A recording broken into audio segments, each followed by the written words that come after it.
number 68 in the world, but I think it would be very surprising if, over the course of the next couple of seasons, he didn't get a lot higher than that. He is in that bracket of teenagers that we've got playing on the circuit. We've already seen one teenager make it through to the final 32. Yannick Pongers beat Niels Feijen.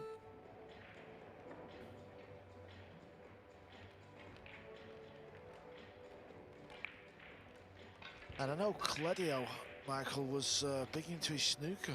He was playing some of the snooker tournaments. You probably know more about that than my good self. But I'm sure he's focusing on the 9-ball now. Yeah, he's done well in some of the international amateur snooker events, but he did say, I think it was about 12, 18 months ago, that he sees this as his future.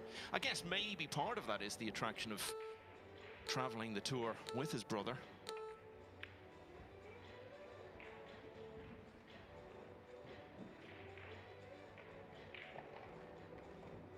I think you've got to make a choice. You can't really pursue both to the full. Yes, we see Gary Wilson, obviously, playing 9-ball pool tournaments whenever he can, which is great.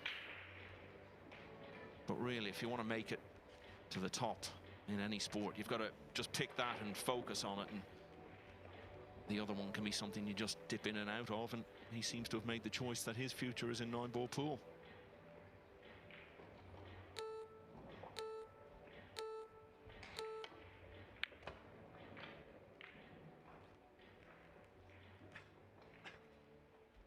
That shot keeps him at the table. He was never really going to get on the pink 4. It was an impossible task, but that's giving him advantage to play a good safety shot here.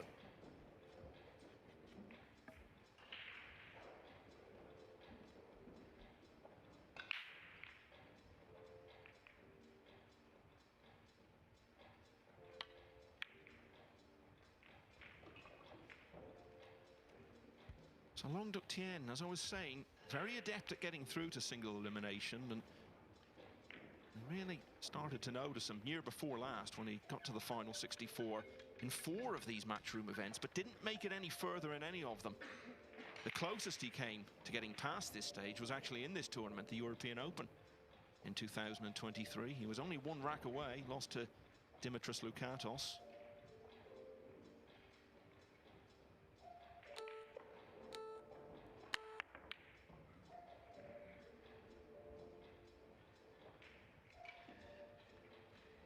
Still going to be about this purple 5, isn't it?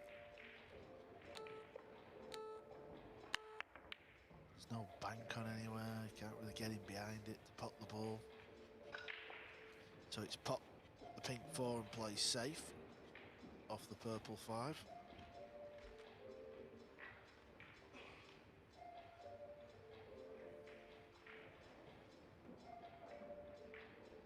Yeah, he's just going to try and draw it back up to where his elbow is.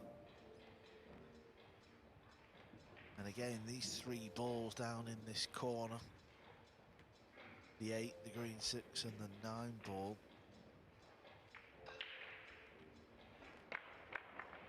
Just wondering if you could flick off the right side of the purple 5 as well. Try and use the brown 7 as the hook. Anyway, we'll see what he decides. Yeah, that's the shot he's played, and it's not the best.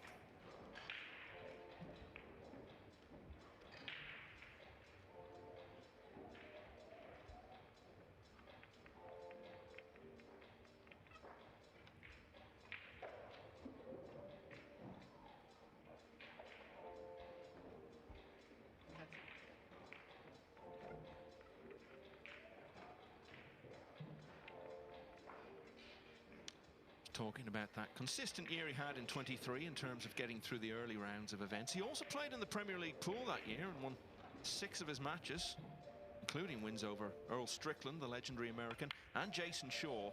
He only just missed out on getting through to the second phase. Finished 11th out of 16 in Leicester.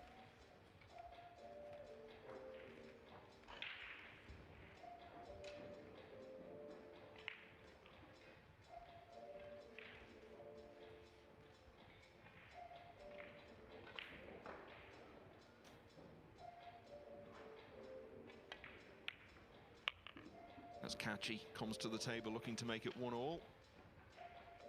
A reminder that in the last individual matchroom event, as it were, in Hanoi back in October, he had another breakthrough. Got to the quarterfinals. Was beaten by the eventual champion Johan Chua. So he's been very deep now in a couple of these matchroom tournaments.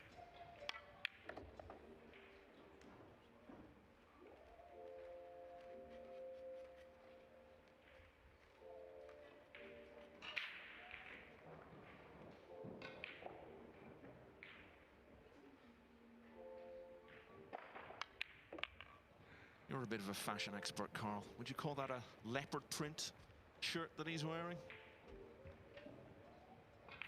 Yeah, something like that. Very snazzy, isn't it? Well, he's been spot on with this opportunity. Very different rack to the first one, both in terms of the nature of it and indeed the outcome. This one goes to Kledio Kaci, and the teenager from Albania levels at 1-all. No change in the score on table 2. Carlo Beato still 8-5 down against Tobias Bongers. Daniel Maciol going well in the European Open once again, leading 6-0 now against the experienced Chang Yu Long. Shane Van Bonen has won the opener against Welshman Marcel Price. Emil Gangflo is a couple of racks away from getting through. 8-6 now against Pong Nam Pham. Bulgaria's Georgi Georgiev, who won a world ranking tournament last year, has just levelled at 7-all with Robbie Capito. Aloysius Yap 2-1 up on Fitim Haradinaj. Alexander Kazakis right in front of us here on table 6 with a 4-1 lead over Alvin Angito. 1-all between Mario He and Jose Alberto Delgado, who's reached the semi-finals of this event in the past. Duong Kwa Kwang leading 4-2 now against Torsten Homan. And Mohamed Soufi has just edged back in front of Gary Wilson at 3-2. 1-all between Wojciech Szewczyk and Andriy Januarta. And on table 9, Albin Ocean and Wenan Tan have zipped through the first 4 racks, and they've shared them equally. It's 2-all there. 1-all here.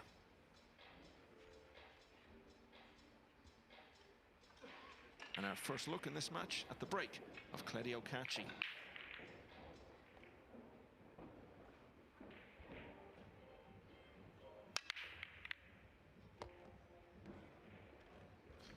Yeah, it's good enough, and he'll be happy with the shots he's got on the blue too. That's the lowest ball left on the table. Now was tracking towards that side. Often does that when the cue ball comes off that side rail.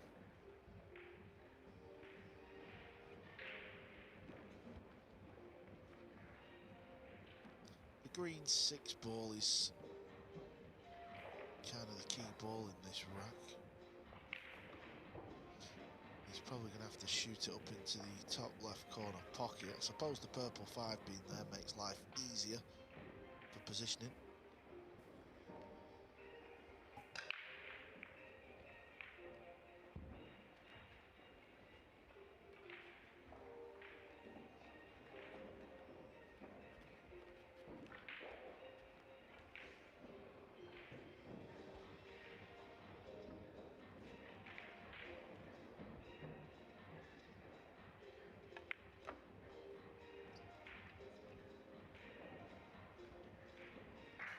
Eklund Kaci used to tell people around the scene about his younger brother, how good a player he was. And then he came out of nowhere and basically underlined that. Almost 2 years ago now at the Spanish Open. Just made a sudden breakthrough by getting to the last 16 and eventually lost to Skylar Woodward, who was on such a great run around that time.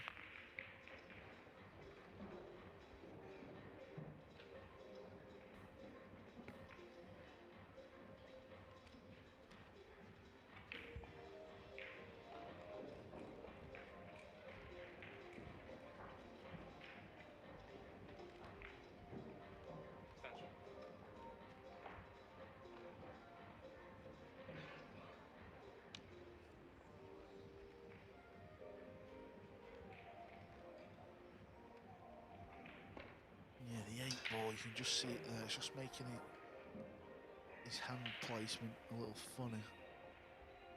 He's got to get round kind of low. just off straight on this purple 5 and all, so then he can get on that green 6, which is on the side rail. Well, that won't matter because he's missed the pot. In the previous rack, the rack that he won, the first shot on the purple 5, it didn't go in clean. It sort of rattled and then fell in. Can always unnerve you a little bit. Every match in this round features an undefeated player against someone who's had to go to the loser's side. And it was Lường who had to take the scenic route in this instance. Won his first 2 matches comfortably, and then gave Moritz Neuhausen, very highly rated young German, great battle in winners qualification, only lost 9-7. Then had to win 1 match on the loser's side, and it was a close one against Marko Lisnic of Croatia, but he won 9-7 this time, which is why he's here today.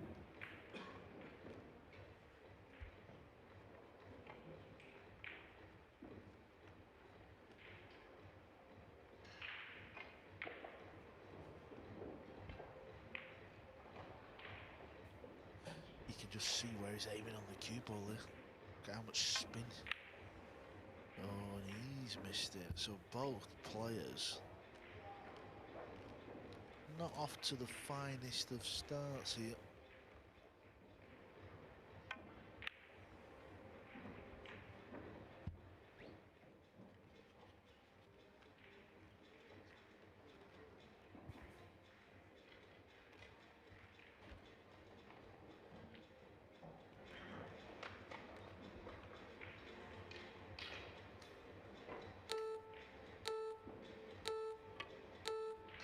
Needs the cue ball away from the 7. Well, this is just all going wrong.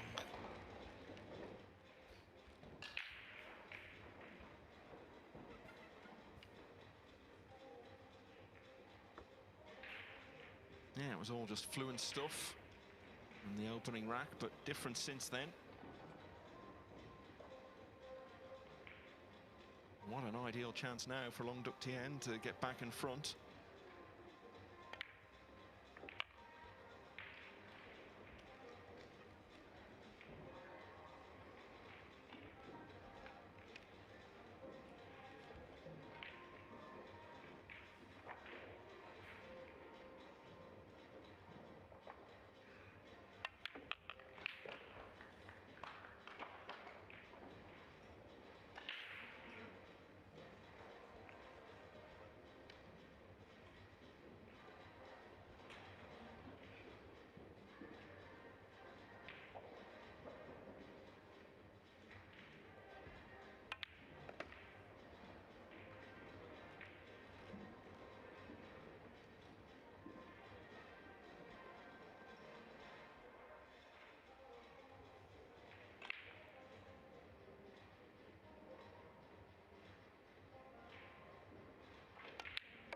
And with that, the Vietnamese player leads 2-1.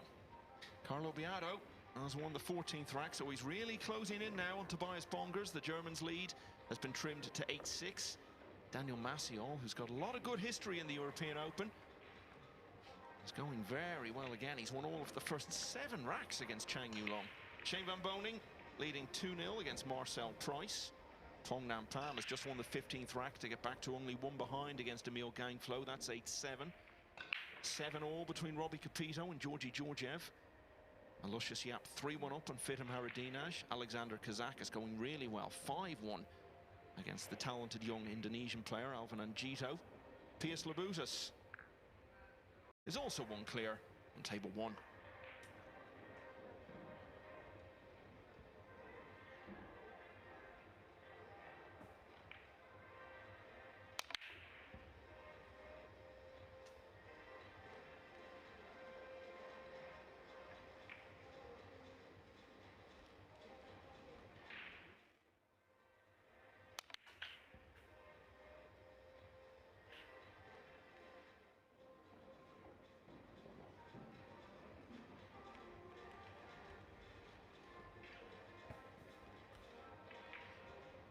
Well, I think he's got to pull the short cue out here for me.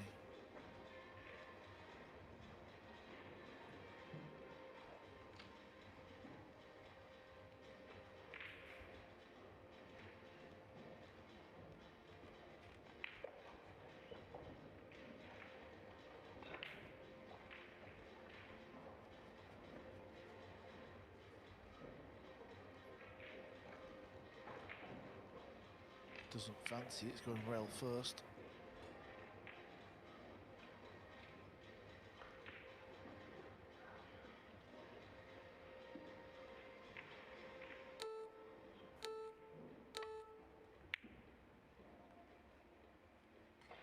Played a good cue ball, didn't he? But ball was a bit hard. He needed a bit of help.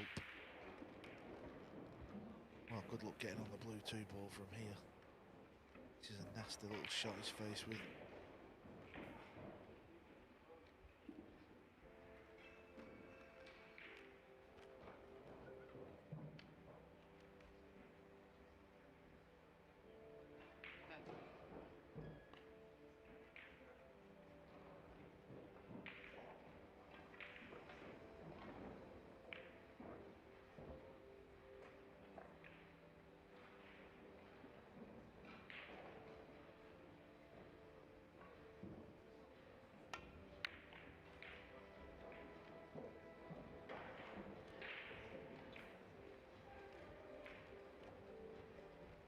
Both players playing fairly similar rather at the minute. It's just a little bit scrappy out there, even when the safety shots or the missed pots come later rest. Just leaving things a little bit tricky.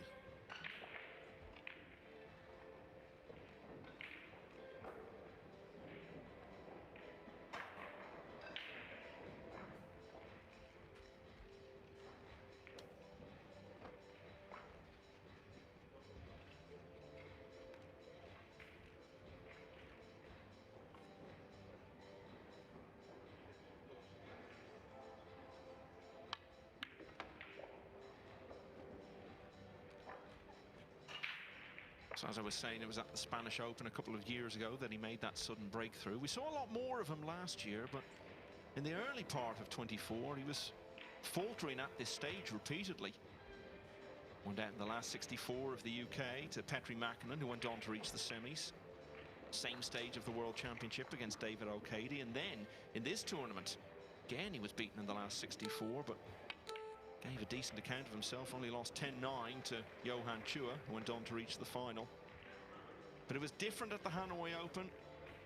This time, he had 3 wins in the single elimination phase against Antonius Kakaris, Robbie Capito, and then James Aranis. So that took him into the quarterfinals of one of these events for the first time. But again, as I was saying, it was Chua who ended his hopes. Kaci put up a good fight, eventually lost 10-6.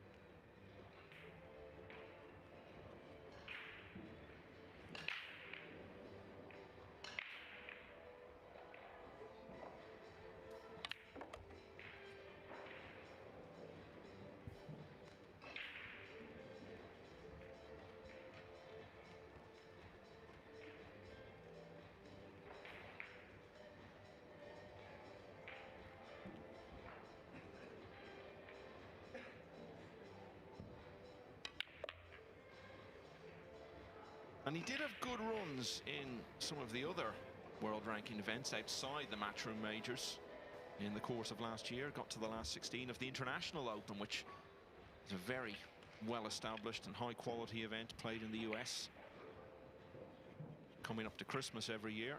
And also reached the last 16 of the Dubai Open, where there was a very strong field immediately after the World Championship. So he's had plenty of weeks now where he's managed to string some wins together and go deep.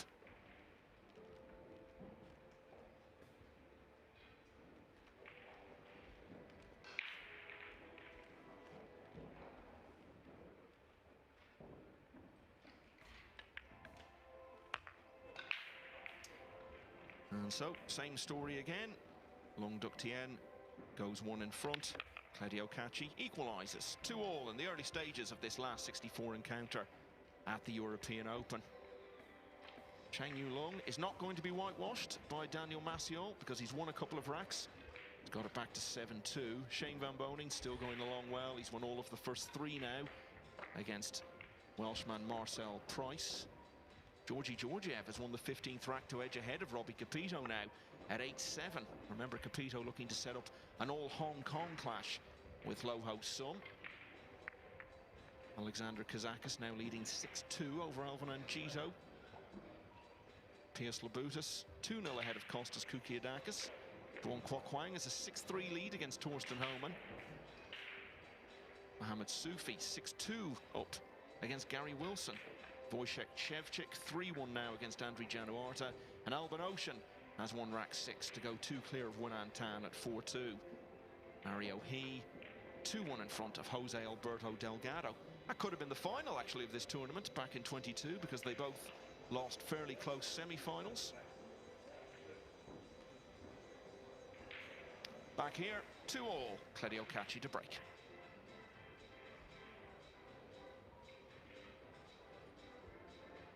No change, by the way, on table 2. Carlo Biado still a couple behind against Tobias Bongers at 8-6.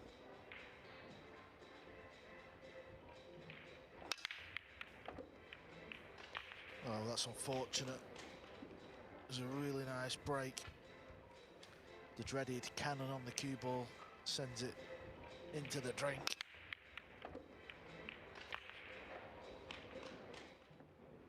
Nothing you can do about that. That happens time from time, a little bit like the golden break.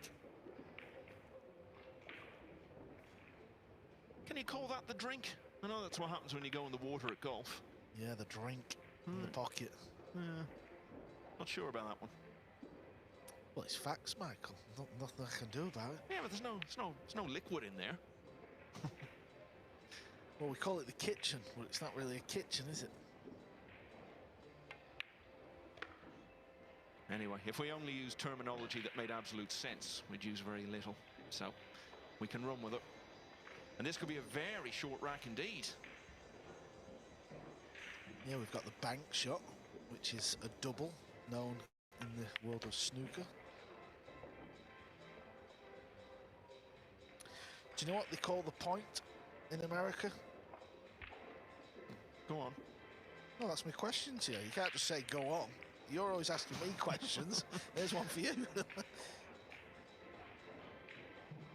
I'll let you enjoy the glory of telling me. Do you know, though? Well, when you say it, it might sound familiar, but... They call it the titty. Certainly never heard that. Yeah, that's what the Americans call it. All right, okay. Not sure we should be saying that on here. My favourite term that makes no sense is rush hour.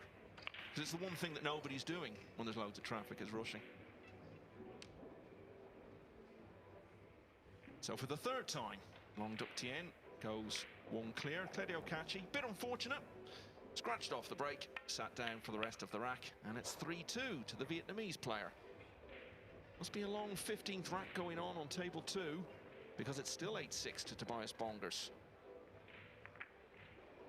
8-all now in the match between Emil Gangflo and Pong Nam Pham, so that's going to be a very close finish. Winner of that plays Naoki Oi. And looking around, I don't see a great deal else that's changed since we last updated you. Has gone 2-all though between Mario He and Jose Alberto Delgado. And indeed Mohamed Soufi now leads 7-2 against Gary Wilson. And Alban Ocean's added another rack, so really pulling away now. 5-2 against Wenan Tan. That's going to be one of the interesting stories of 25, isn't it? Can Alban Ocean get back to where he was a couple of years ago? What do you think? Yeah, I mean, he's a class player. As you say, though, his form did dip a little bit. I mean, you wouldn't be surprised, would you? I know he works very hard at his game. Obviously does his gym work and things like that. Ticks all the boxes, doesn't he? But you know, Michael, I still think that the man to beat is Filler. I still think he's the main man.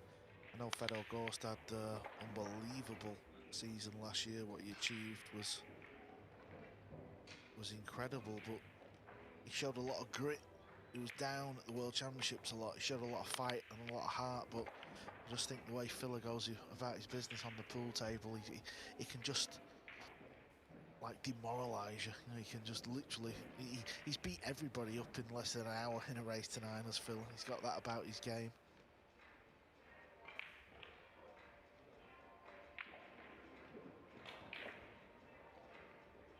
SVB is just playing to our right, Michael. He's 4-0 up, but every time I look over, he misses a ball. So clearly Marcel Price is not taking advantage of SVB's mistakes.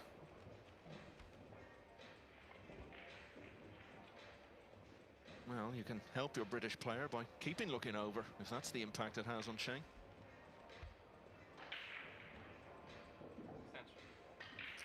Yeah, he plays in a lot of these events, Marcel Price, but we don't often see him get this far. Big day for him to be playing one of the all-time greats. Yeah, he was the man guilty of knocking Billy Thorpe out of the event last night. He actually knocked 2 really good finishes in from 7 apiece to win 9-7.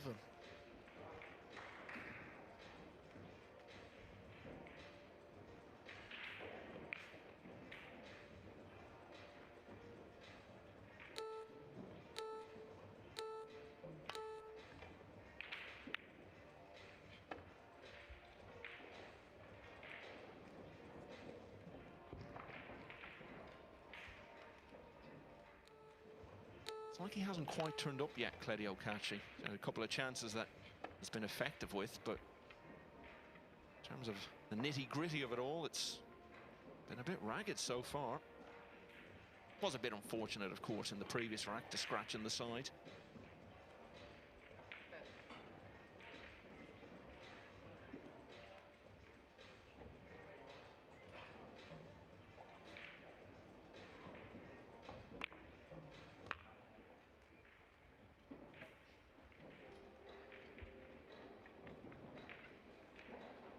So I was saying he's got to an awful lot of single elimination stages, but this really seems to be a stumbling block for him, getting past the last 64. And you get some players who reach this stage and just keep having bad luck. They keep drawing the very best players. That hasn't really been the story with him, of just having to play the very biggest names all the time. And that's no disrespect to any of the guys he has played in the last 64, but it's not like he's getting there and constantly drawing a Filler or a Gorst or a Van Boning. We saw that last year. He got to 2 last 64s and lost to Shane Wolford in this event and Francesco Candela in Hanoi. Both very good players, clearly, but they're guys he would give himself a chance of beating, and it just hasn't happened for him. Let's have a look in on table 2. Really seems to have been a very long 15th rack, because this went 8-6 to Tobias Bongers quite some time ago.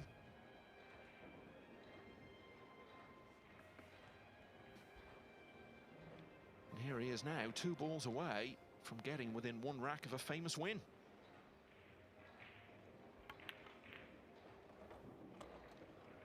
Yeah, that's perfect. So he's going to get himself on the hill. And Biado's going to have to win the last 4 if he's going to stay in this year's European Open.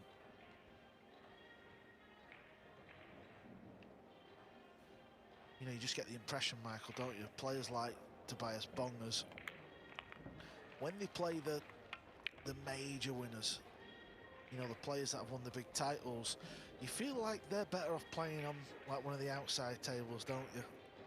It'd have been interesting to see this match if it was on centre court, Biado against Bongers. Would it have still been the same result?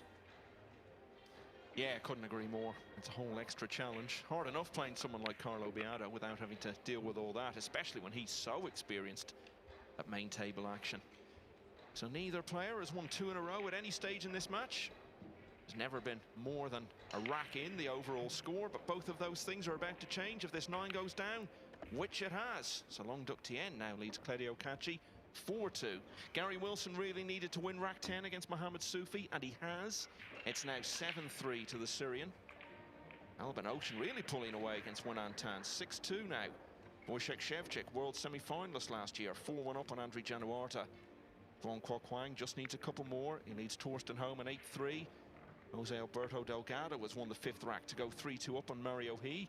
Pius Labutis has won all of the first 3 against Kostas Koukiadakis. Alexander Kazakis 7-2 up on Alvin Angito. And Lucius Yap looks to be cruising on table 7. He has a 6-1 lead over Fitim Haradinaj of Kosovo. It's 8-all between Robbie Capito and Georgi Georgiev. And it's the same score in the match between Emil Gangflo and Phong Nam Pham. Shane Van Boning, as Carl was saying, 4-0 up on Marcel Price. I told you Chang Yu Longa got a couple of racks back against Daniel Maciol, but the Pole has reasserted himself to take rack 10 and now lead 8-2. And that brings you right up to date with everything going on in the last 64. The last 32 matches will follow on later in the day.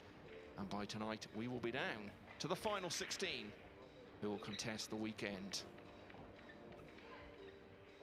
Yeah, you just got a view of the arena then as the camera panned around, and that just gives you an idea of what it's like to be at one of these open events. Players are just walking around and kind of going to view their favourite player, or usually what happens is when a match starts to get close, you kind of see a bit of a crowd appearing around the table. Good break.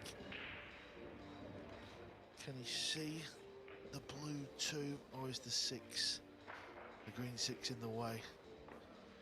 Well, that tells you it's in the way. So he won't be potting this ball.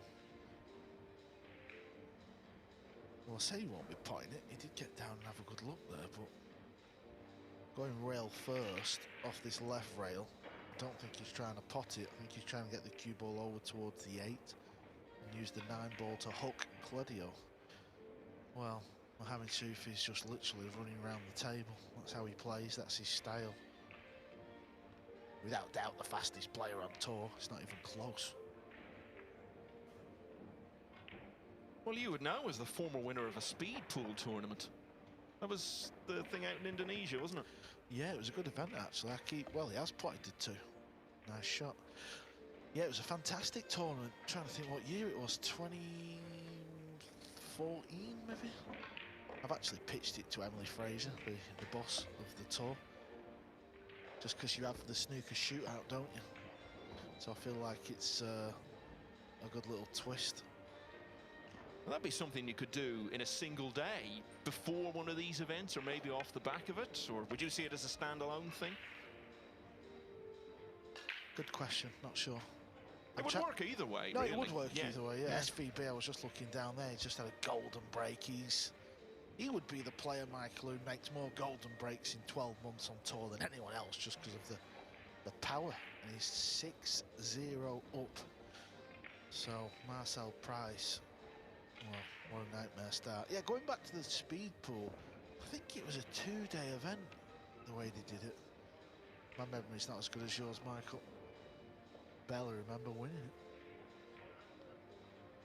So you remember the check, it was pretty lucrative, wasn't it? Yeah, $42,000 it was. It's nowhere to be seen now, man.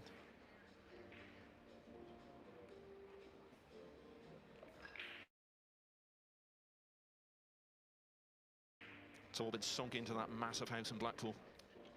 And 2 children. Meanwhile, Longduc Thiện, after a 1-for-1 exchange of racks in the early stages of this contest, starting to pull away here.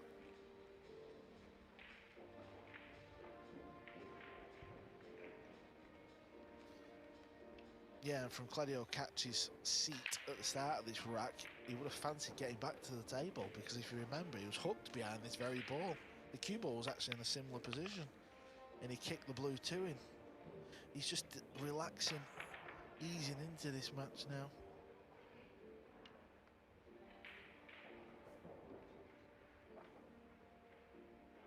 Got to get this one right though. Got to get it down and quite low near the bottom rail for the 8.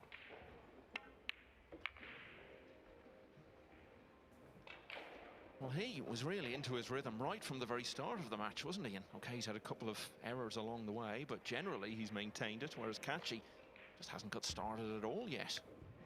To say, a little bit of bad fortune not helping him, but this contest is in danger of getting away from him very quickly, because this is going to be Longduc Thien's second break and run already.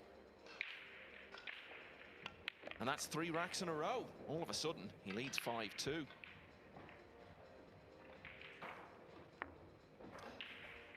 Let's have a look in on table 3. Remember, tables 1, 2, and 3 available throughout on WNT TV.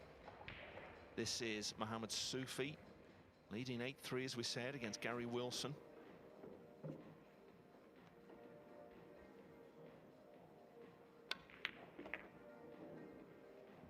He's so quick round the table, as you were saying, Carl, but when he gets down on the shot, he's really quick as well. Yeah, it's very, very good to watch, because he often does things like that where he's left the cue ball about 2 feet short, but he just gets down, knocks it in. He's like all the fast players, isn't he? When he's playing well, he just makes it look ridiculously easy, and we know how hard it really is. Yeah, and just look at how long his bridge hand was, you know, there to the cue ball. It's about 3 feet. It's a very peculiar style, but as I said, it's very easy on the eye. So unless Gary Wilson can win 7 racks in a row there, Mohamed Soufi will be playing either Jason Shaw or Riku Rompainen in the last 32. Shaw and Rompainen will be up shortly on table 2.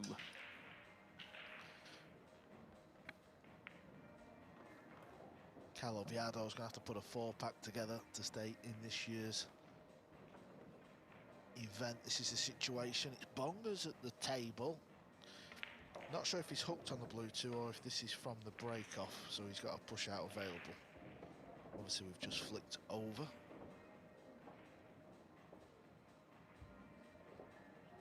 The way he's looking down here, Michael, you kind of get the feeling it's off the break, which would mean he can play a push, just because he's not really looking at the left rail to play a kick. And he doesn't have a jump cue in his hand to play a jump shot. Don't really know what he's looking at. I'm wondering if he's going to play a push, if it is the push, and try and tie the red 3 up. Bonger's one of 4 players currently on the hill.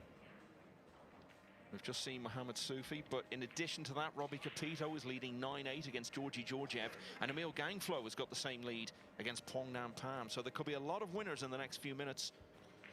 Well, he is hooked, I believe, because he's just looking at that rail now. He's having a good look at this one, though, is it? Oh no, he's not hooked. So it was the push. It is off the break. I was correct at last.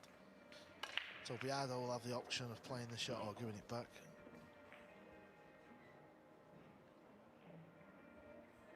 We'll stay with this table, because the main table is on a timeout.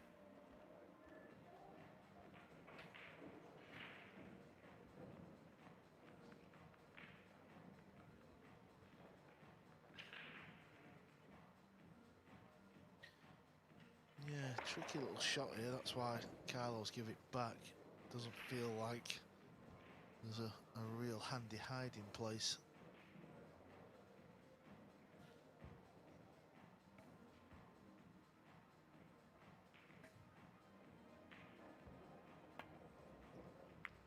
One of the hardest shots in Q Sports, that, and he's played it absolutely spot on.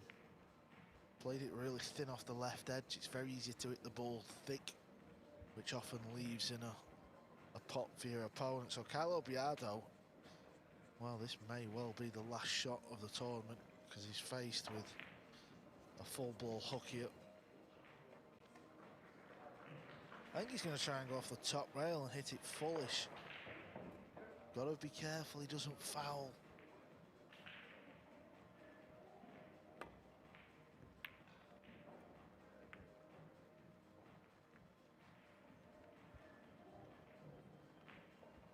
Outside chance here. This ball will cut down the rail. Yeah, so Bongers potentially with a chance to get this done. Let's look in on table 3, because Mohamed Soufi has got it done. He has beaten Gary Wilson 10-3. So that is the end of Wilson's campaign. It was a short match, wasn't it? Even for 10-3, that was unbelievably quick. Yeah, that'd have been a good TV match, to be fair, Michael, just because of how unique Soufi plays the game. Is he going to have a go? He's playing safe, is he?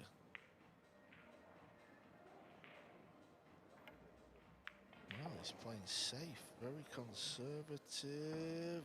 Just, well, he's having a look. He's having a look. If you can see a piece of this 2-ball, he may well be glued to the pink or the purple in a few seconds' time. You're not missing anything on the main table. Both players went out for a break after that 7th rack. Long has returned. Not seen Kledio Kaci yet.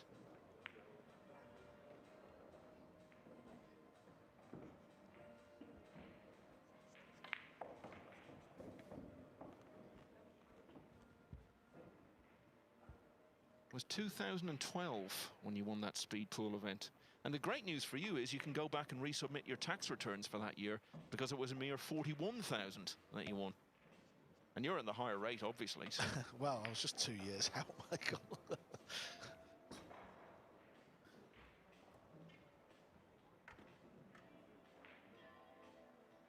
Little swerve shot. He's got a hit left of blue too. He's hitting too full. He wanted a thinner contact. That would have meant the cue ball travelling up towards the top rail. The pain continues for the Welshman, Marcel Price. He's playing the GOAT, SVB. SVB is on 7. Price is on 0. And you were saying earlier, you've been looking over and seeing Van Boning missing quite a few balls, but it seems he has not paid the price.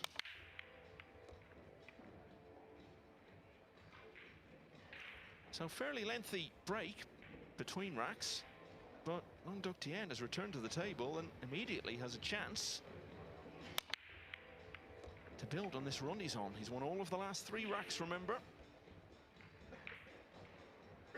Yeah, Kledio will have clocked where that red 3 is. Pool players have a knack of sitting in the chair and studying the table from the seat, and he will know the complications of this rack, and it's the very first shot.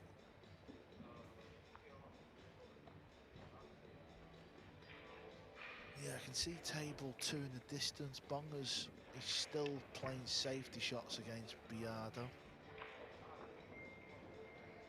And I believe he's just played a poor one, so Biardo might have a chance for the rack here, Michael. Starting with the blue 2.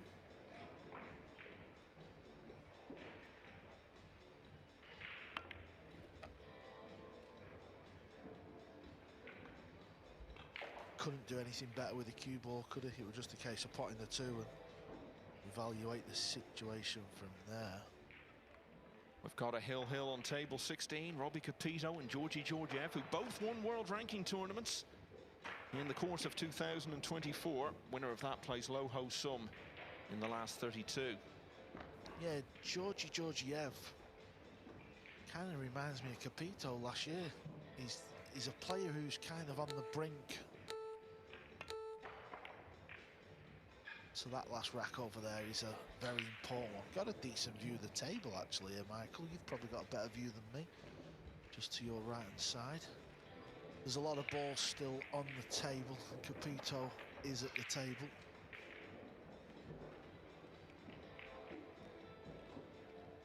Young Kledio has got to make things happen. Obviously now we're at a race to 10. It's not really alarm bells just yet. You've got to tell yourself your opponent's only just halfway. Kind of like thinking about it as sort of 2 halves to a match, me. That's why I wasn't surprised with the timeout. Get yourself out the arena, have a little freshen up, maybe a bit of fresh air for a minute or 2. Just say, well, it's only halfway. You know, Kledio Kaci would snap your arm off now if you said it's 9-9. Well, Marcel Price, 4 balls away from winning his first rack. All over the pocket. If he doesn't win this rack, he may as well just unscrew the cue and shake SVB's hand. Oh, this is nice, this from Kledio. I like it. Couldn't put it better in your hand. That's absolutely plumb. Beautiful positional shot. Look how thin this pot was. He'd have been scared of this bottom pocket as well. Well, Marcel Price has hooked himself on the 7. He's kicked at it in frustration and got away with it. So he still might win his first rack. Yeah, he almost scratched off that shot as well, so did get away with it in every sense. Meanwhile, back here, Kaci Phil really needs to get a rack on the board soon. It was 2-all, remember.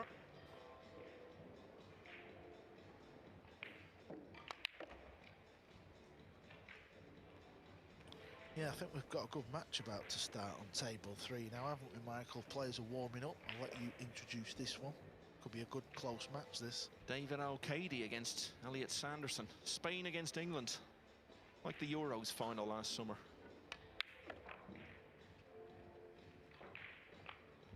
Yeah, Sanderson has not been going deep, you would say, in these events, but there's definitely been an upturn in his results over the last year to 18 months.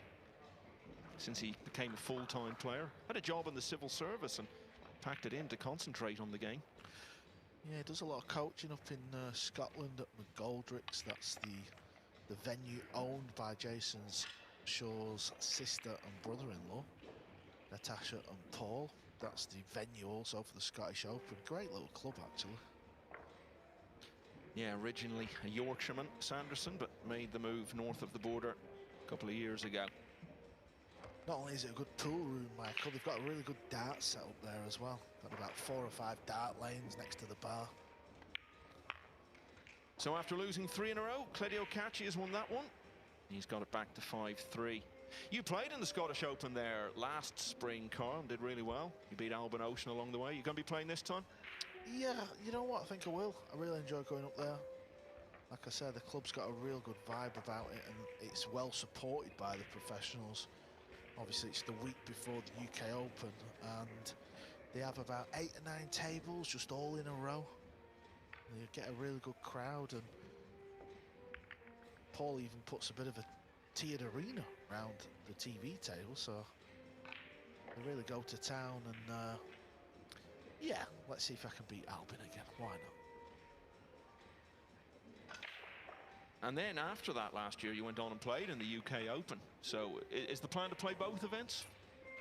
The problem is, it's a bit like Scott Frost here, isn't it?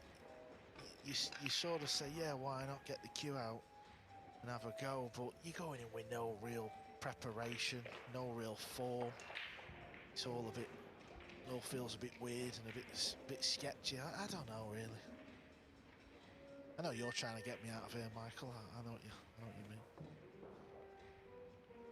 Yeah, well, that's an added bonus. I'll tell you what, Michael, looking around the arena today, it's the busiest day we've had. Look at the people out there on the floor. Yeah, and this is Friday, so it's still a working day, so you would expect over the weekend it will build even more. Great buzz around the place. But Kledio Kaci will not be buzzing about that break. Yeah, and also we've had the junior event start today, haven't we? 32 juniors, was it? I think it's 32, yeah. Just to update you on table 2 then, Tobias Bonger's 9-7 up against Carlo Biado. That's one we've been keeping a very close eye on. Daniel Maciol is on the hill now, 9-3 against Chang Yu-Long. Still no result from that hill between Robbie Capito and Georgi Georgiev. But Emil Gangflo of Norway has won. He's beaten Pong Nam Pham of Vietnam by 10 racks to 8. So he'll now play Naoki Oi, who won much earlier against Honasuto, 10-0. Aloysius Yap, 7-1 up on Fitim Haradinaj. Alex Kazakis just looking for one more. Leads Alvin Agito 9-3. 4-0 for Pius Labutas over Kostas Koukiadakis. 4-3 for Jose Alberto Delgado against Mario He. And Duan Kuo Kwang looking comfortable against Torsten Homan at 8-4. He, of course, was the winner last year. Duan Kuo Kwang of that Scottish Open we were just talking about. Wojciech Szewczyk has a 6-1 lead against Andriy Januarta, and Albin Ocean leads 7-4 against Winan Tan. Marcel Price has got one. He's won the 8th rack, so he will not be whitewashed by Shane Van Boning. 7-1 in that one. And Daniel Maciol has made it through to the weekend of this European Open for both of the last 2 years. He's one match away from getting there again because he's seen it through at 10-3 against Chang Yu-Long. And Maciol will now play the winner of that Van Boning Price match later today.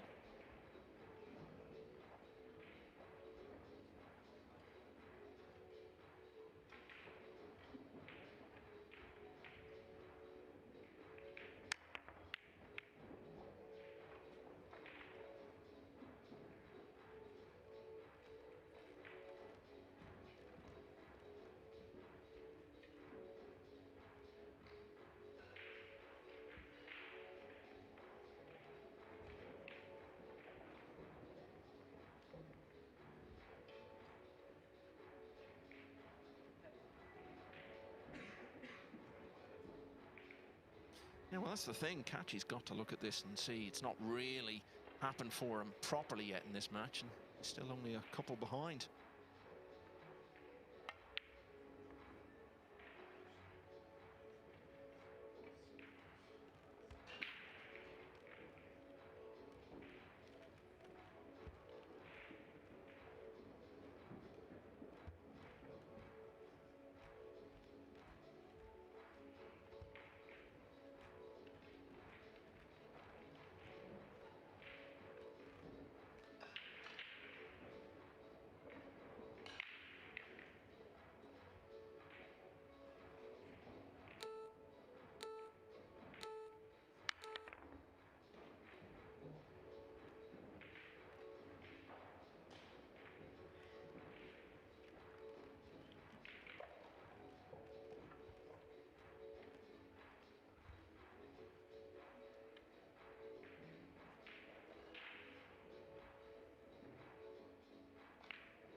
Got to try to keep Kaci at arm's length.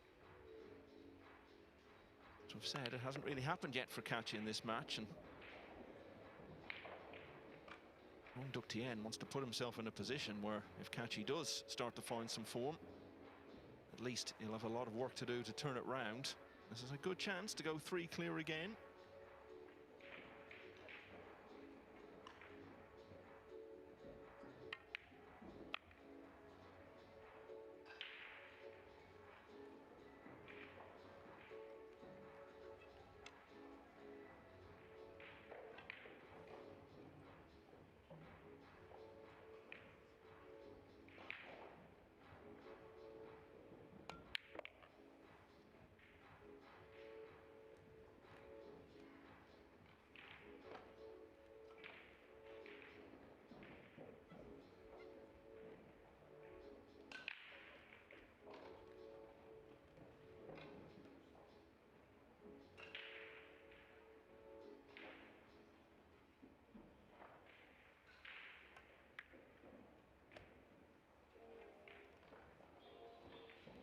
I was saying earlier that the story of Thiện career in terms of the very biggest events over the last couple of years has been getting to last 64s, i.e. the stage he's playing at today, but frustratingly not being able to get further.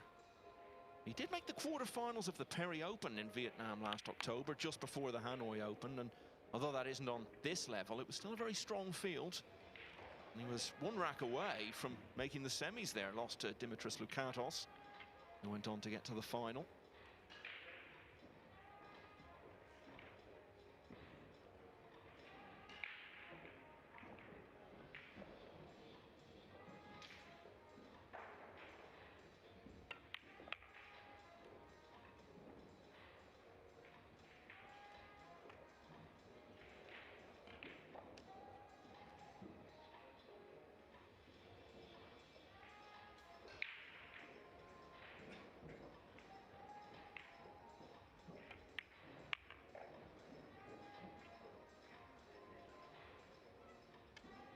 So it's going to be 4 out of the last 5 for Thiện.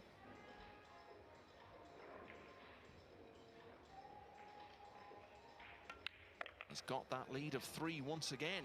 It's now 6-3 in his favour. Let's get over to table 2. We've been keeping a very close eye on Carlo Biado's bid to battle his way back into this and stay in the European Open, but Tobias Bongers is 4 balls away from knocking him out.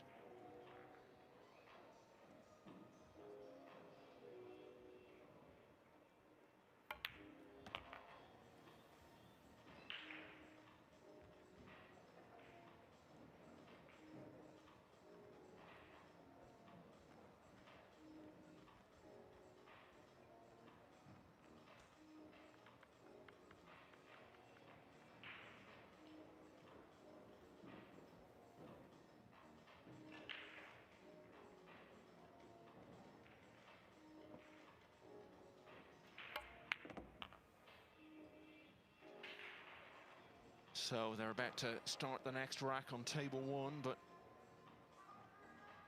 if that does happen while this is still going on, we will also stay with this to the finish. Quarter-finalist at the UK Open last year, Bongers. He beat so many good players, David O'Cady, Jason Shaw, Kopinyi along the way, and it was Mieszko Fortunski who eventually knocked him out in the last 8 on his way to the final, where he was beaten by Robbie Capito.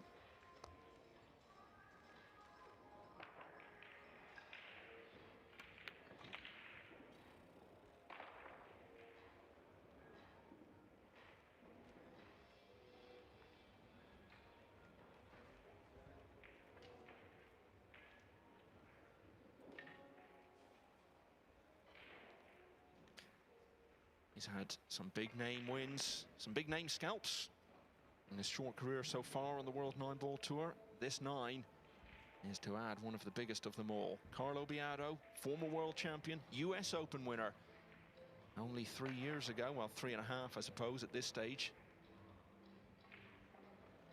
Meanwhile, on the main table, Longduc Thiện didn't make the one on the side, but the 7 did drop.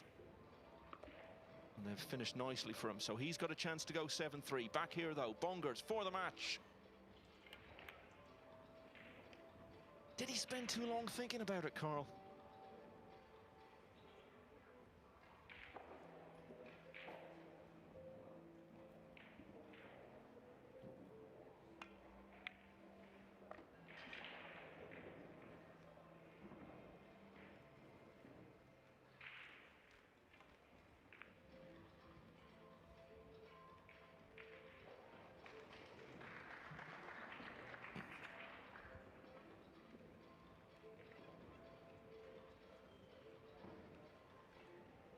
Yeah, and if he makes a tricky 9 now, to get back to only 1 behind, breaking in the next rack, suddenly you feel it's 50-50.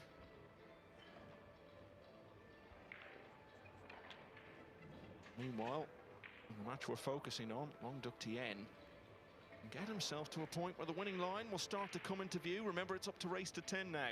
So we'll watch him, and we'll also see if Biado can make this 9 to get back to only 1 behind. And he's taking his time as well.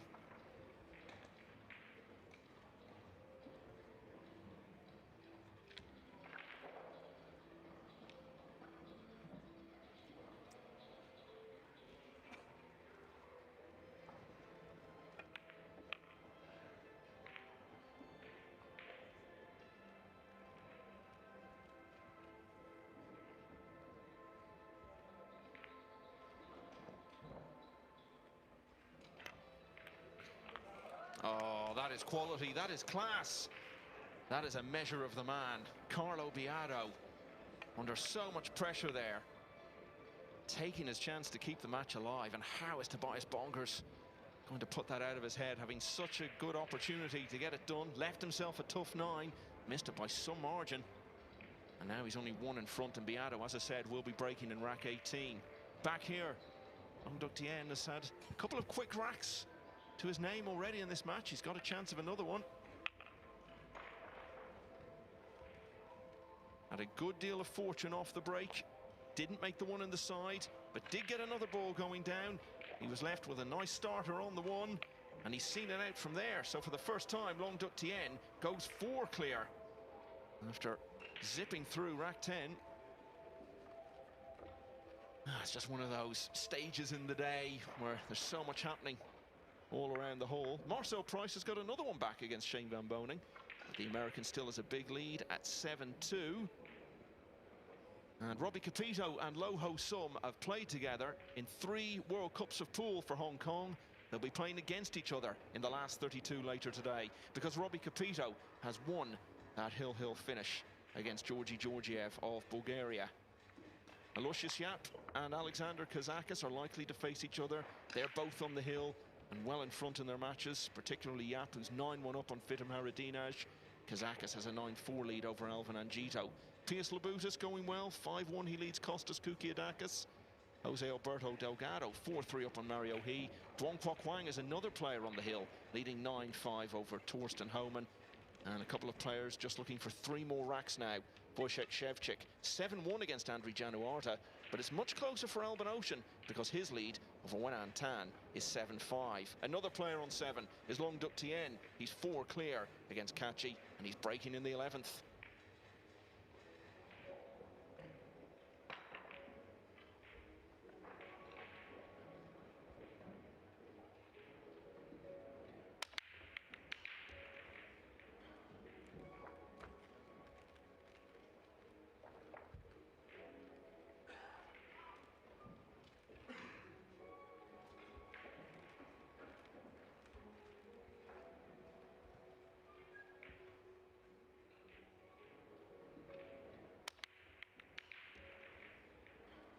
Yeah, the break was okay. Just the cue ball was getting kicked about a little bit. Biado's broke off. Obviously, we know he's 9-8 down. He seems to be at the table with an attacking shot. Well, Bill Yates has just given me that 20 back from yesterday, Michael. Can you believe it? He had to get me to change the money for him. Can't handle foreign currency.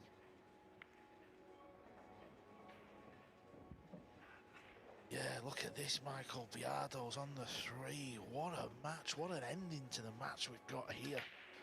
The pressure is going to be amped up. Biado's going to be feeling it as well. He thought he was going to be out of the tournament at 9-7. Bonga's had the 8 and 9 left. Played a poor positional shot to get on the 9. Missed the 9.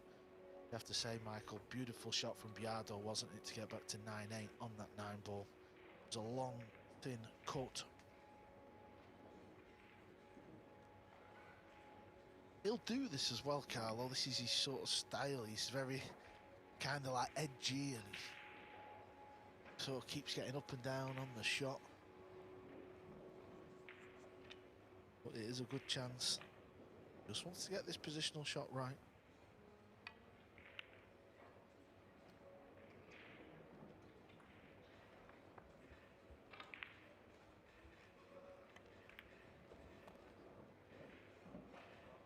The bounce for Carlo, it's a little bit short. From Biado's point of view, it's all very reminiscent of Hanoi, because on the Friday there, 1 round further on, but still a relatively early stage, the last 32, he had that dramatic finish where he got through Hill against AJ Manis and made the most of it, really. Went on to get to the semi-finals.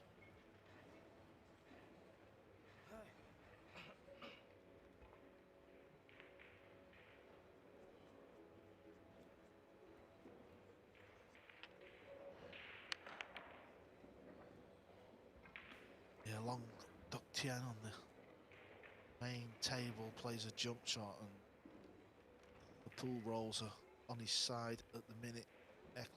Kledio rather has just got to keep grinding away.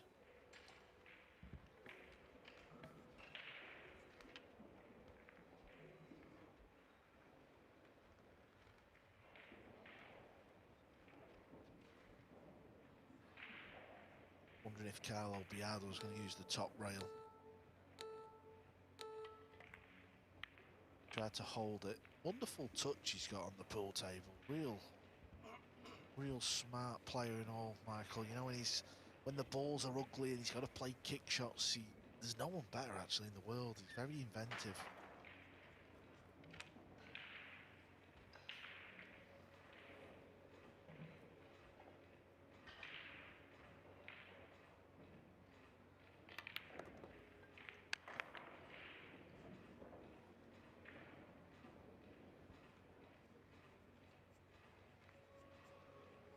Again with this Kaci long match, Carl, just things not falling quite into place. It's always a bit tricky, isn't it, a lot of the time, particularly for Kaci, the way the balls fall for him.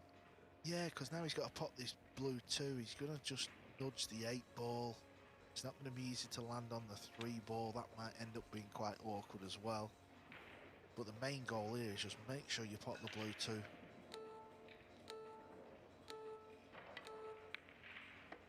Which he does. And to prove your point, look where the balls have finished. Where's the cue ball going for Carlo? Needs to land high on the 8. He hasn't, so he's got to spin the cue ball round the table. He wants to get closer to the 9. 9's in a similar position to where it was for Bongers when he missed it. Again, I can't stress enough how important it is near the end of a match to try and get straight on the 9 ball.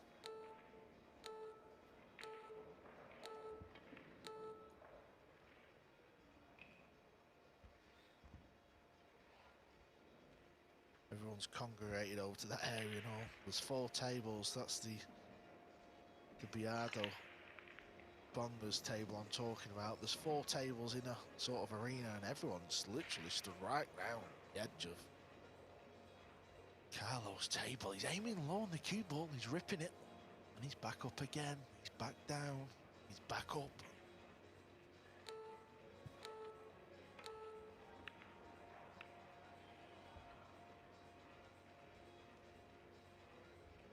Well, at last, Kledio Kaci's got an easy chance. Of course, we don't have a shot clock on the other tables. We will for all tables from last 16, but prior to that, it's only on the main table. So Biardo is in a position to take this amount of time, and this is horrible. Yeah, this is what I'm saying. You know, if Carlo lands high on the 8, he just knocks it in and rolls down. He's won the rack. It's 9-all. Because he's had to go in and out of the kitchen, he's just left himself one of these little tweakers. Kledio Kaci, meanwhile, with a really good chance here, and one you feel he's got to take to get back to 7-4 down. For the moment, I think all eyes here are on table 2. Carlo Biardo potted a wonderful 9 ball to get back to 9-8. He needs another good 9 here to take us hill, give himself the chance to break in a deciding rack. This for 9 each.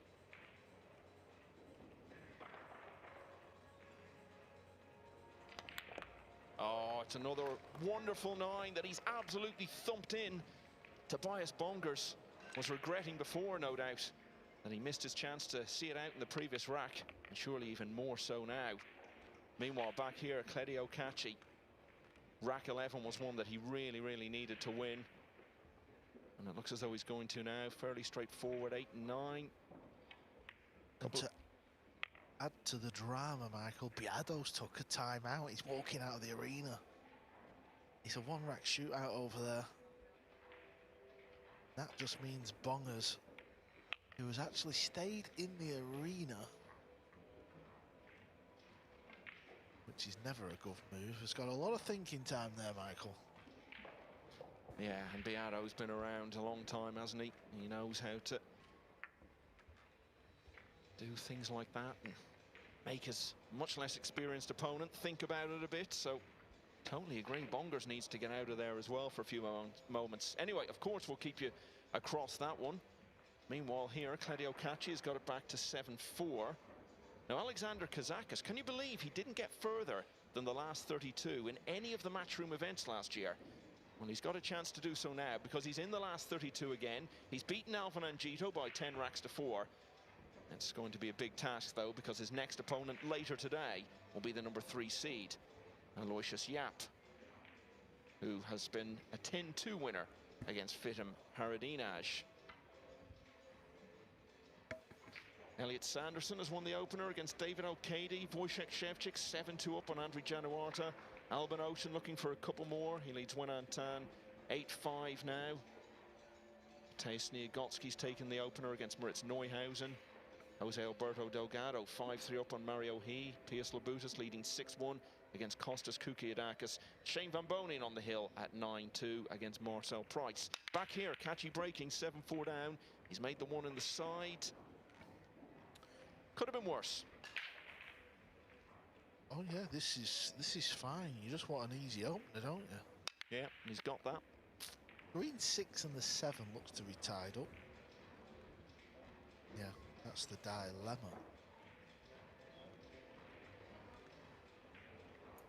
It's quite a big dilemma, actually. Yeah, we were just talking about the timeout from Carlo. Tobias Bongers is still sat in the chair. It's a wise move just to get yourself out the arena as well. You know, keep the mind busy. Because he's just sat in the chair, Michael, he can't help but think about what's happened, can he? I remember on that memorable night in Hanoi, Carl, when we had that great final between Jason Shaw and Albin Ocean, and every time there was a gap at the end of every third rack, Jason Shaw was coming to the back of the arena, and you were standing there at the back. But I don't think you were talking about the match as such. It was more to take his mind off it. Well, obviously, where we were sat in the commentary booth, it was quite hot, wasn't it, if you remember? So during the breaks, I was just sort of standing up and going to the side, and he was sort of just coming over to me venting frustration. I wasn't saying anything back because obviously it's not really my place, is it? That's the table I'm talking about. You can see Bunga's right in the centre behind Carlo's wife, actually, in the white t-shirt. He sat there with the purple shirt on. Just, what is he thinking? He's had a 9-ball to advance to the final 32 and knock a big, big star out the event. Meanwhile, Kledio Kaci starting to step it up a bit, perhaps. 7-3 down. This is his opportunity to win consecutive racks for the first time in the whole match. Yeah, took a little gamble to split the balls open on the first shot. He actually played a real nice shot as well.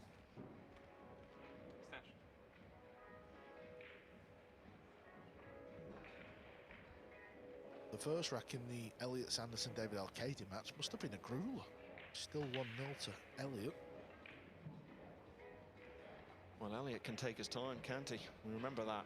I think it was the 9-ball he was down on towards the end of that World Championship match, where he beat Mustafa Alnar. And I think in some respects he's actually still in Jeddah studying that shot. He was down on it so long.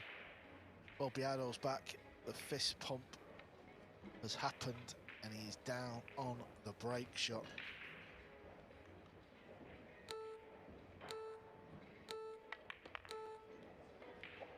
And as Kledio Kaci looks to complete his first break and run of the match, we will, of course, have a look at the break of Carlo Biado in the deciding rack on table 2.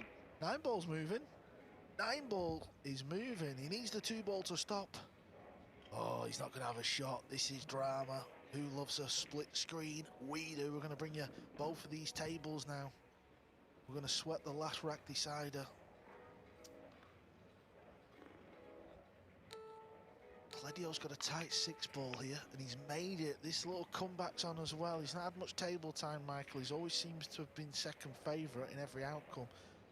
He's a couple of balls away from just being 2 behind back in this match. I think it's a Kaci family trademark, isn't it, to make multiple balls on the break? It's what Kledio did in this 12th rack, and he's got a very simple 9 now. It was only a few minutes ago, really, he was 7-3 down, and it's a big deficit, but he's now halved it. 7-5 to Long Duc Thiện. Let's zone in on 2 for a moment. How do you see this shot, Carl? Well, he's definitely going to be playing the push out. He'll know the red 3-ball has got some cover.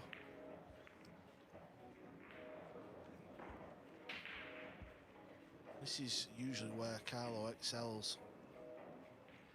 He can play the push out.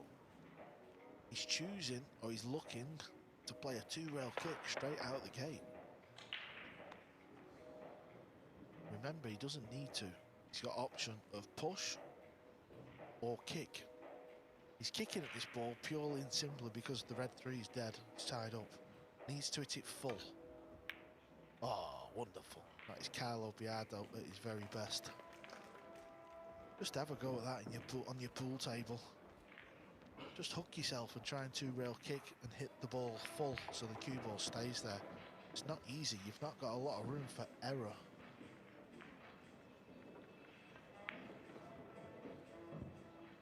Pretty much every fan in the building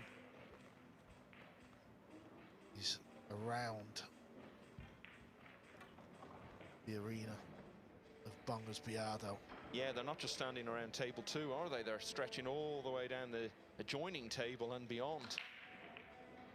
Yeah, even front row of the arena, high above, probably the best seat in the house actually for that table. Meanwhile, the comeback from Kledio is going along nicely. He's got a thin cut on the blue too. Oh, okay, a bit of movement here now. As Bongers tries to get the 2-ball down on the left rail. It's hit the middle point. Move the pink 4-ball. I mean, does this pop past the 8-ball, do you think, the blue 2? Big shot if he takes it on. Going to leave the action on table 1 for a moment and concentrate entirely on table 2. Oh, actually, sorry, it's the other way around. We're going to focus on table 1. And of course, we'll keep you posted on what's happening on 2.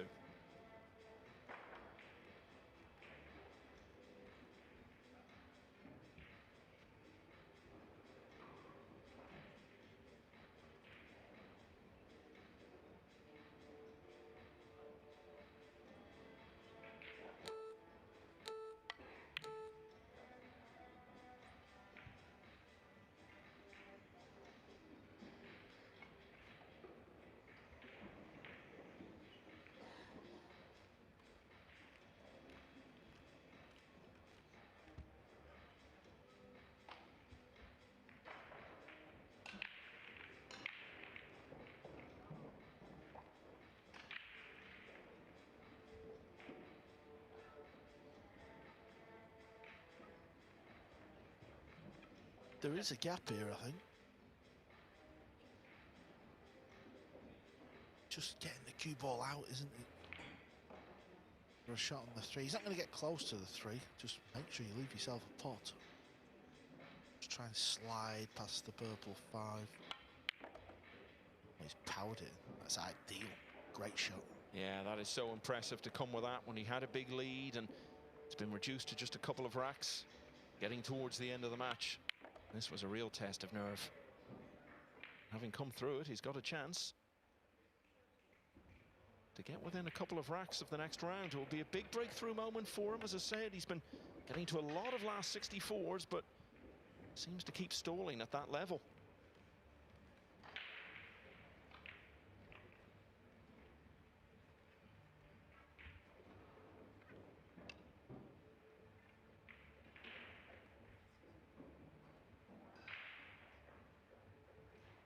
This will just keep Kledio at bay. Just can't seem to get back level, can he? He's pulled it back to 2-gap lead, and then his clearance here will be back to 3, and Long Duck will be having the break.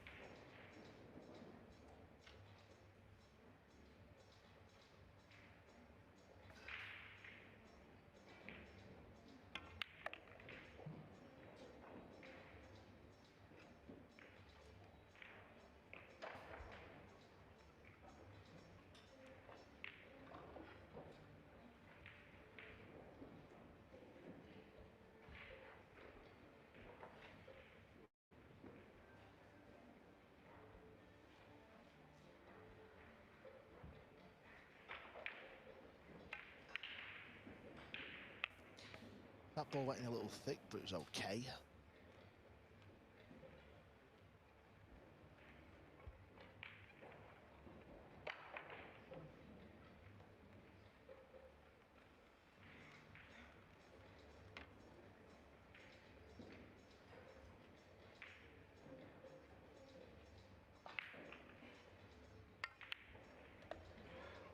Well, he's shown great nerve in this rack, hasn't he? Shot from distance earlier on. He's held himself together so well since then.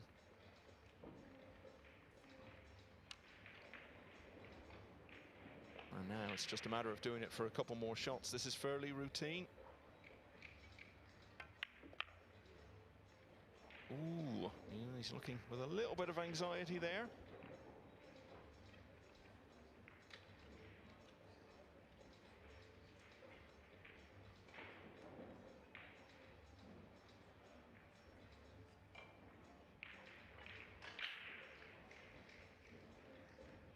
Would not have intended to be this close to the 9. Oh, but he's made it anyway. And Kaci has fallen 3 behind again. As I said, it was all about keeping Kaci at arm's length, not letting him get too close. And from that point of view, it was really important to win that one. What a difference there is between having your lead cut to just 1 and suddenly being 3 clear again, and now only 2 away from what would be a real landmark victory. Albin Ocean has got to the hill now at 9-5 against Wenan Tan. Elliot Sanderson 2-1 up on David Al-Kaidi, a former winner of this title. Let's see what's going on table 2. We're in the early stages of this deciding rack.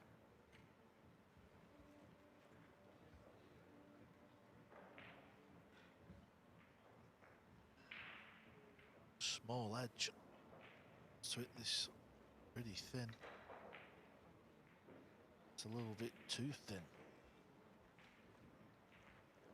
No major damage done though. You expect to get back to the table here for Carlo. Obviously that's not the shot he intended.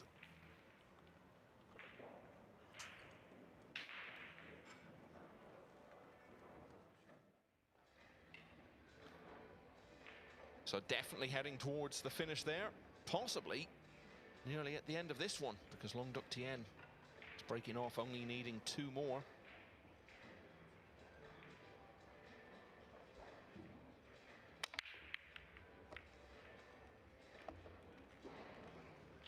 Oh, this is nice.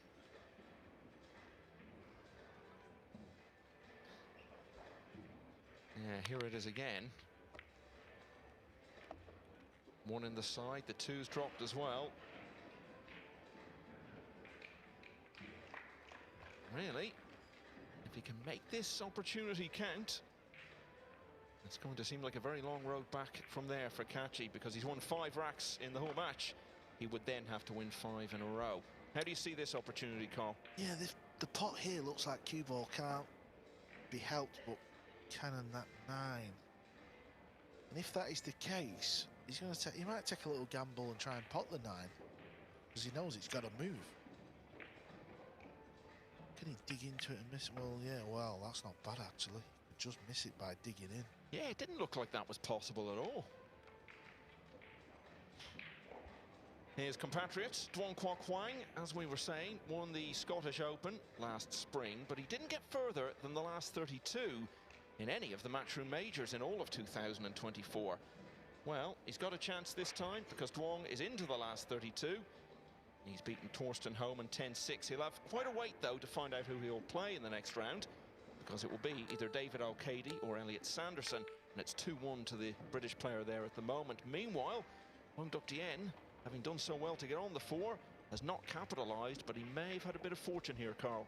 Yeah, extremely. Not easy. That gives you a better idea of how thin that cut was. Obviously digging down low on the cue ball as well. Just been one of them matches for Kledio, hasn't it? Nothing's come easy.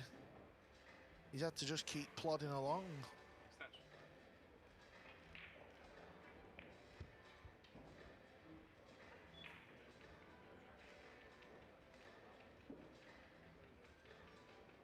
Scott the Freezer Frost has just done his daily delivery of the old latte for me, Michael. He's a good boy. Thank you, Scott. Well, given that it's the freezer who brought it, surely it should be an iced coffee. Good effort there from Kledio. Full table jump shot, trying to draw the cue ball back. What is going on table 2, Michael? Obviously there's still a big crowd. Bongers is now at the table. Can't see though because the people are in the way. Yeah, I don't know why you think I've got X-ray vision. I'd have to see through the same people as well. I saw through you years ago, of course, but we will, I'm sure, go back there towards the finish.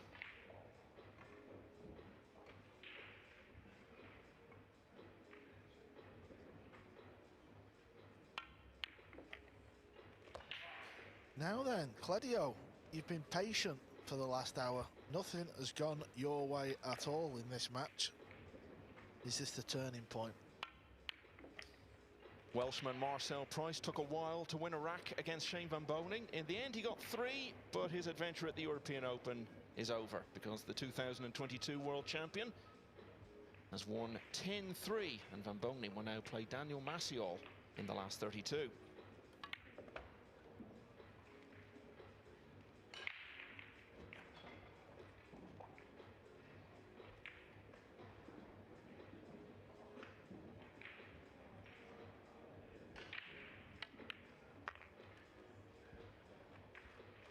Well, you said a while ago, Carl, that you didn't see it being a match where someone was just going to run away with it, even when Luong had got a bit of a lead.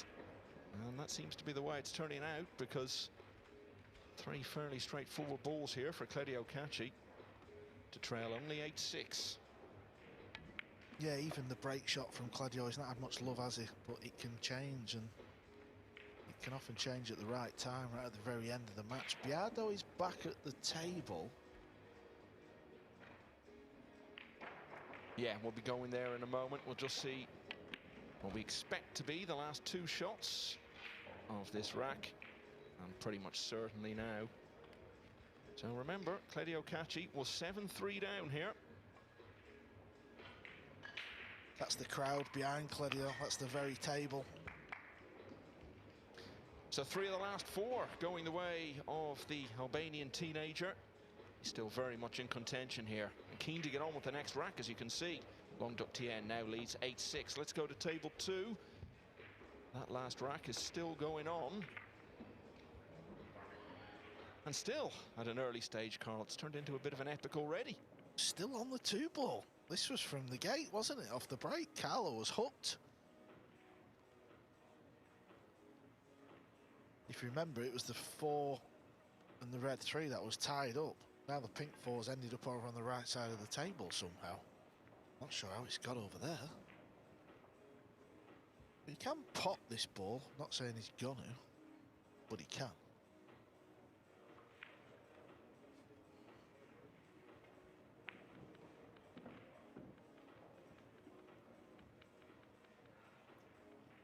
This all adds to the drama, you know, when a player's just taking quite a long time. Obviously the shot clock's great, but you know, the last rack just feels better when they take so long on the shot.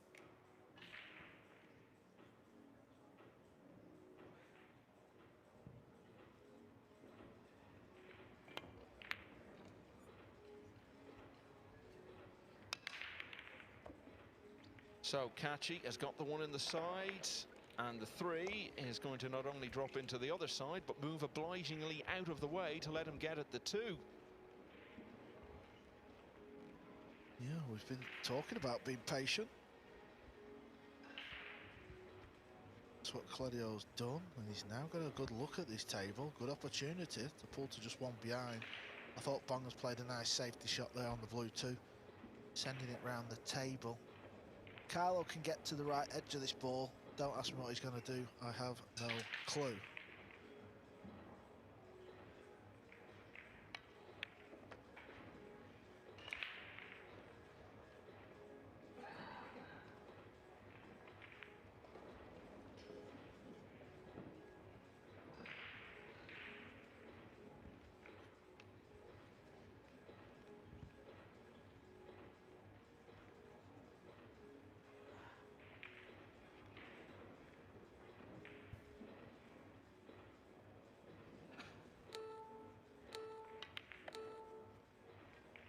A long time since Kledio Kaci was only a rack behind. The last time he was in that position was all the way back at 3-2 down.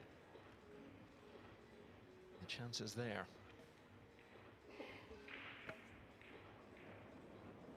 So is Biardo finally going to pull the trigger? I don't blame him for taking a long time on this shot. It's just so nasty. He might even go for the pot, you know. Try and get distance, get the cue ball back down bottom of the table. Yeah, that's what he played. It was just such an awful position he was in. Well, he'll take this. He'll take this. Well, I say he'll take it. He has left the pot, but he was in a real bad spot. Listen, Bongers is going to be under the gun.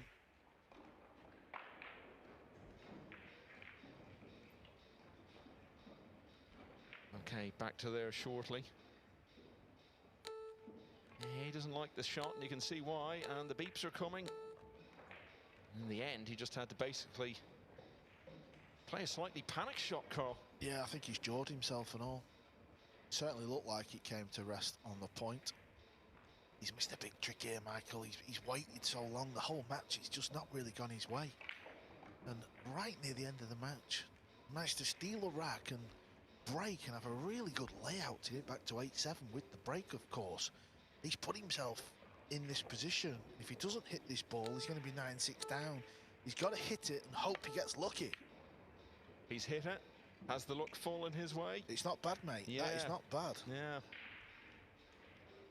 I mean, it's not ideally where he would have wanted it to end up, but as you say, that could have been a lot worse. Albin Ocean's on the hill at 9-6 against Wenan Tan. Wojciech Szewczyk 9-3 against Andriy Januarta. If the two of them win, they'll play each other in the last 32. And you can see Bongers at the table, over on table 2.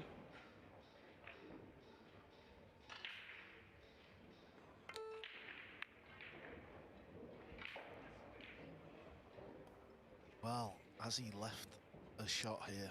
I think may well have. And if he has, you have to say that's a big error.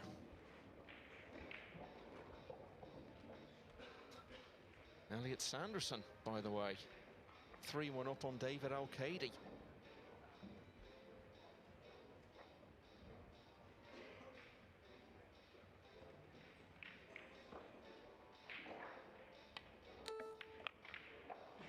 Gone for the cut, it's gone in, and this is a real chance now.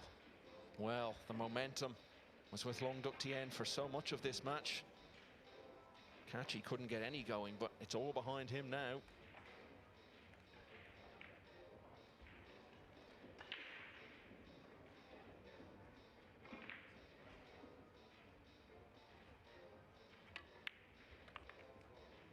Yeah, it didn't end up too bad, did it, Michael, on the round 7, and now he should get the job done.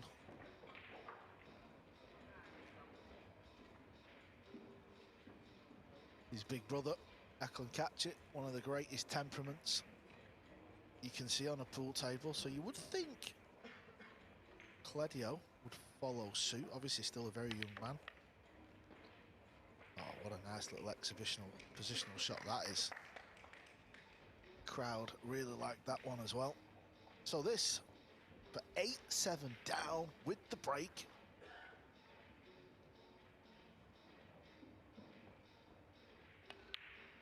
And it really is a totally different contest now. So for the first time since it was 3-2, Kaci trails by only a single rack. Let's look in once again on table 2. This final rack has been going on for such a long time now. It's been a very long match. And it's Bongers at the table, which looks like second chance for the match. What an ending, what a last 4 racks. 9-6 down Carlo Biado was. Meanwhile, the man Biado replaced as world champion back in 2017. Albin Ocean has won 10-6 against Wenan Tan. Ocean looking to win this European Open for a second time.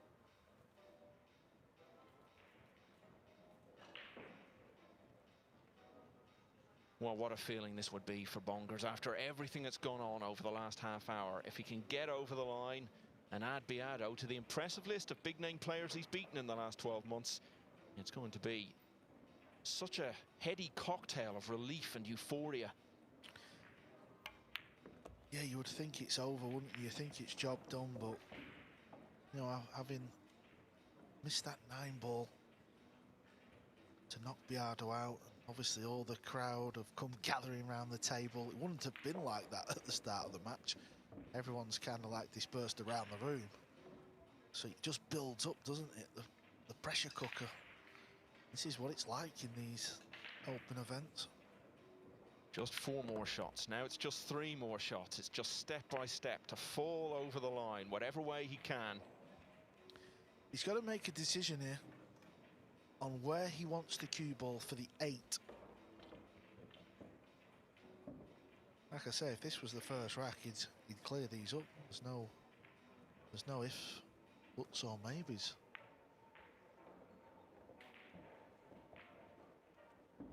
Nine ball in the side pocket, looks like it's the obvious one.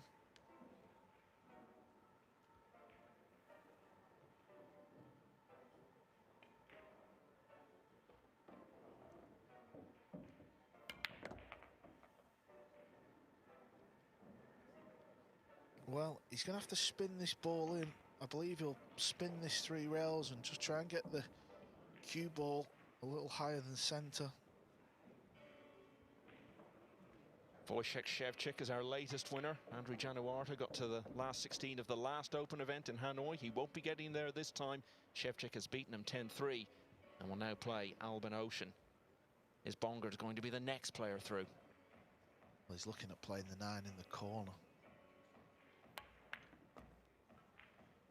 Wants this to bounce straight. Oh, he'll be happy with that. He will be more than happy with where the cue ball's finished there, Michael. He's already had a chance at a 9 for the match. This, though, is less testing from a practical point of view, but so much resting on it. This for the 10-9 win. Yes, somehow he's got there in the end, and no wonder he's reacting like that. Tobias Bongers has claimed yet another big-name scalp on the World 9-Ball Tour. He's beaten Carlo Beato 10-9, and remarkably, no Philippines players will feature in the last 32. They sent their 2 biggest names. They've both gone out today. Let's get back to the main table. That will just add pressure to the main table as we come to the conclusion of this match. The roar echoes around the room. Well, has he left a little gap? There is some sort of gap. I don't know if he can pot it in the middle. May just be the top left corner. What an ending to that match, Michael. Beato needed the last 4, wins the last 3 to tie it up with some beautiful pool. And then what seemed like a 10-15 minute spell on the blue too. Well, we could see Bongers absolutely thrilled to knock Beato out. Why wouldn't you be? And Kledio Kaci with a beauty. That is one of the best shots we've seen so far in this tournament. Look at the cue ball. He had to pull it back as well. Just a reminder, by the way, about that Beato Bongers match. That was actually the first match of the day on table 2. So what are we now coming up to? What time is it, Carl? I've lost track of it. We're coming up to 2 o'clock now. 2 o'clock, yeah. Pretty much started on time, didn't we? Yeah. Not really been like bad play. The balls have come out quite awkward at times, and without doubt, Kledio's not had the best of it. Yeah, so that was a 4-hour match. And now it will be Bongers against Pongers in the next round. Anyway, more drama going on here on the main table. Oh, and if he does win, I think that's going to be the moment he remembers. Yeah, the crowd have kind of disappeared a little bit, sort of started to mill around. Obviously, they'll be on the live scores, WNT live scores. That is literally rack by rack. Live updates for you. And I'm sure they're going to go and get a cold refreshment, a bit of fresh air, but they will know that young Kaci, Kledio Kaci's 4 balls away from tying it up at 8-8. Pool fans love the photo finish, don't they? Looks like we're going to get one here. Well, they were level a couple of times early in the match, at 1-all and at 2-all, but ever since then, Kaci has been doing the chasing.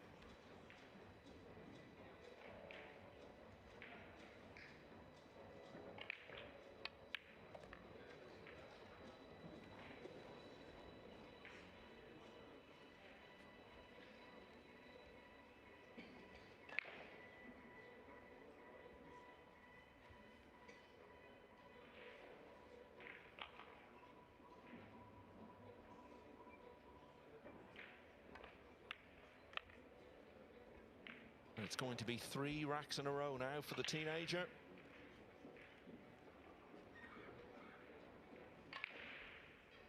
And second favourite for the majority of this contest, but all the momentum is behind him now, and it's 8-all. Okay, let's draw breath and take stock. A couple of matches in the last 32 are actually just getting started already. Ko Pin Yi against Petri Makinen, and Ko Pin Yi's brother, Ko Ping Chung, against Max Lechner. So the other confirmed matches in that round: Francisco Sanchez Ruiz against Radoslav Babica, Tobias Bongers against Yannick Pongers. Daniel Maciel versus Shane Van Boning. Naoyuki Oi against Emil Gangflo. The old Hong Kong clash of Lo Ho Sum and Robbie Capito. Mark Beisterbosch against Edward Koyongian. And Aloysius Yap against Alexander Kazakis. And of course Wojciech Szewczyk against Alfie. They both, though, are still waiting to find out who they're going to play. They've still got a couple of matches in the last 64 to start. As it happens, they're on tables 1 and 2. Over on 2, it will be Jason Shaw against Riku Rompainen. And next up on the main table will be the one remaining player from the host country, Sanjin Pelivanovic of Bosnia and Herzegovina against Albania's Bezar Spahiu. But another Albanian still has some business to take care of before we get to that. And he's breaking at 8-all.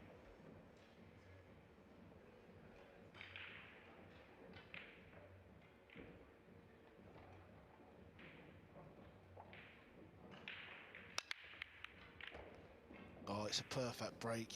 This has been blessed with an easy shot, an easy opener. Well, this can definitely cut into the pocket. Watch the cue ball off the side rail into the 9. Perfect execution. One ball into the side pocket. You think it's easy, but it's not, to continuously do that break. So back to this shot. He's got a thin cut. Potting the ball is not really the issue. It's controlling the rock. How do you control the cue ball here to get on the red 3? Possible 1, 2, 3 rails off the top. Not easy though.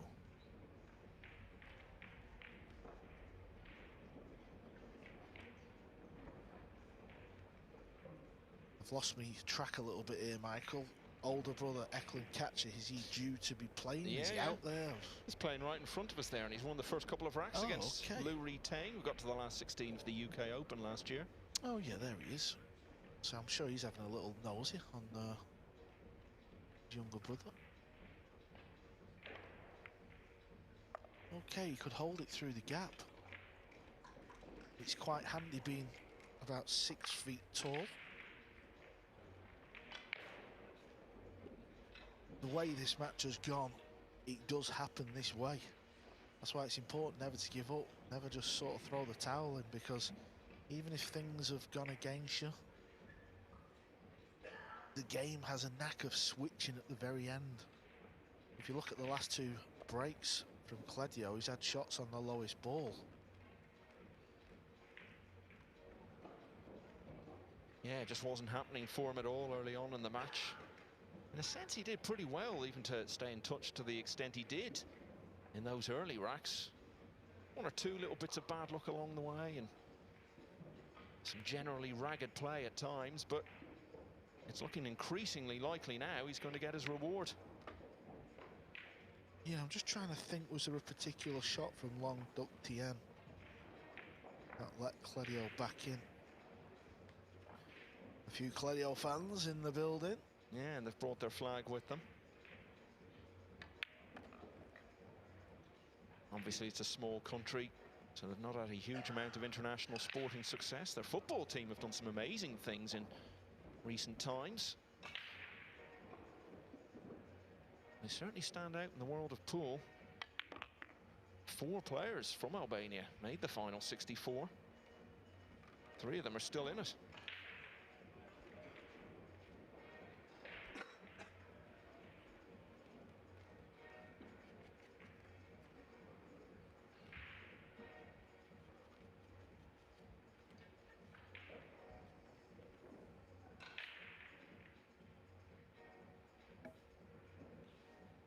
Yeah, that epic match that we witnessed on table 2, where it was Bongers who finally got over the line to knock Biardo out.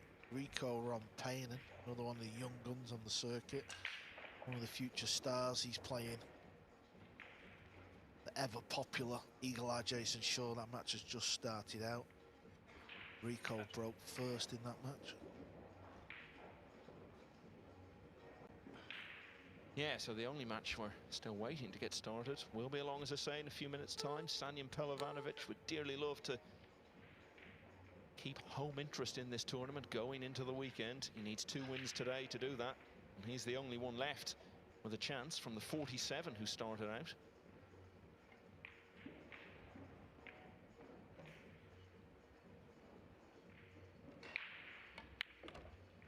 So Kledio Kaci has never been in front in this match.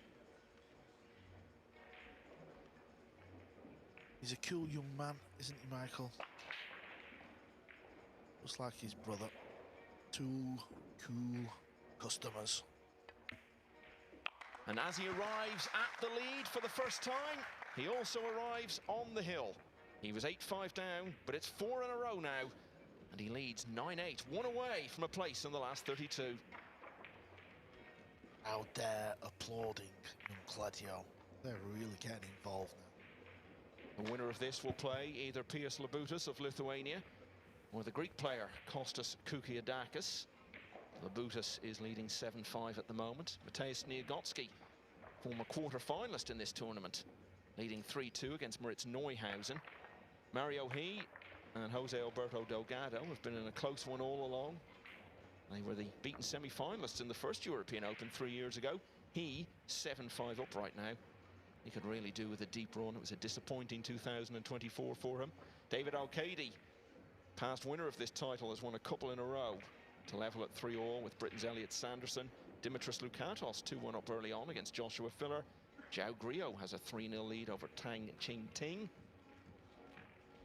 And Liu Riteng has won rack 3 to close to 1 behind against Eklund Kaci at 2-1. Kledio Kaci is breaking for the match.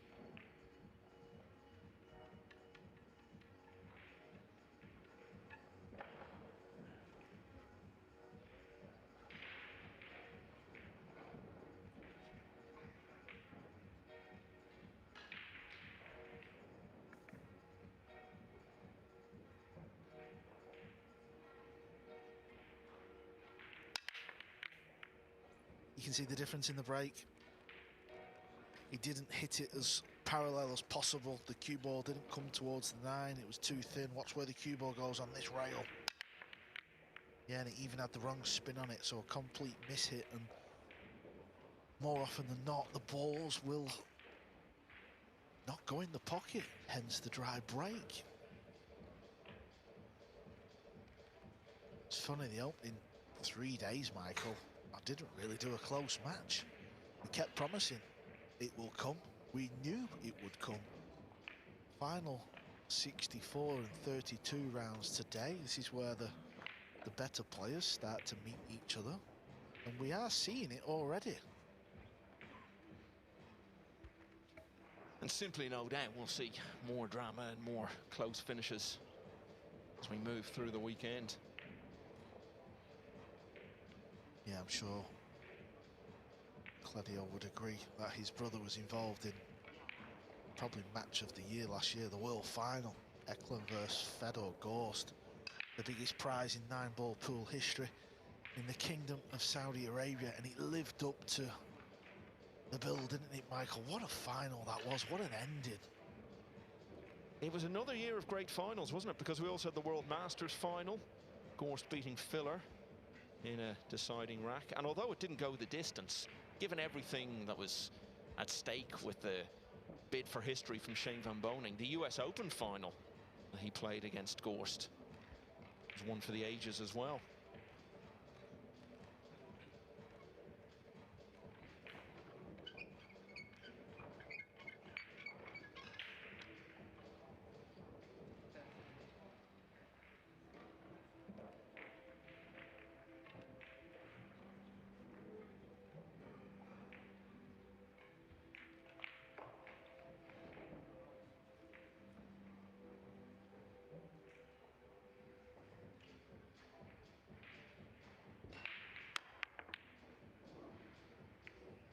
Needs them to fall nicely for him.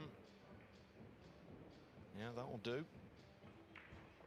Pius Labutas has won rack 13, so he now leads 8-5 against Kostas Kukiadakis, edging to within 2 more racks of a last 32 clash with the winner of this one. And Elliot Sanderson has won the 7th rack to go back in front at 4-3 against David Al-Qaedi.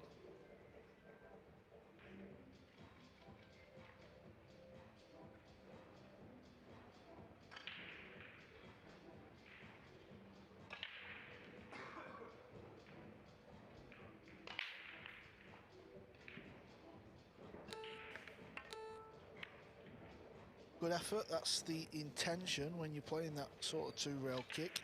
Outside chance of potting it, but you know the cue ball's going to get some kind of distance, and you're hoping just to get back to the table with another visit, try and make your opponent pull something out the bag.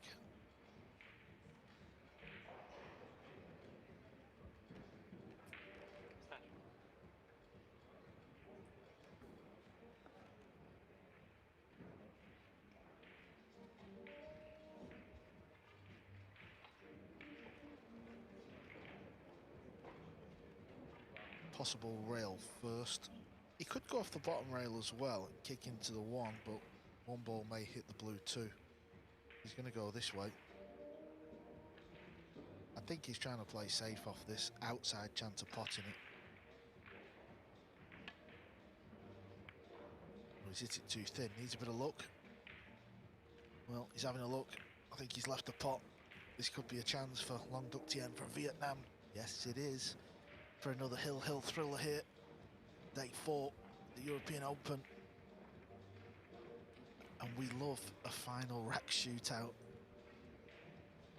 Yeah, we've had 3 already today.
Now it's a test of Long Duc Tien's nerve. Strongest position he was in was 7-3. Well, that was certainly the biggest lead. You could argue maybe it was even more promising at 8-5 because he was only a couple of racks away, but he hasn't won another one since then.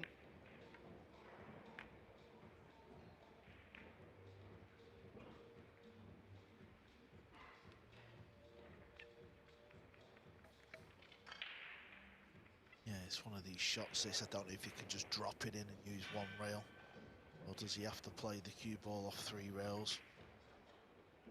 3 rails might sound extravagant, but it's not. You just sort of come underneath the brown 7 and back into the target line. Yeah, exactly like this. It looks a bit show-offy, a bit exhibition-y, but it's not. It's percentage pool at its very best. And he's just 3 balls away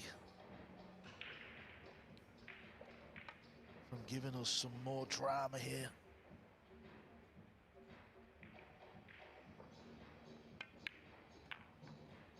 What time is it in Vietnam, Michael? What is it? It's about 7 hours, isn't it?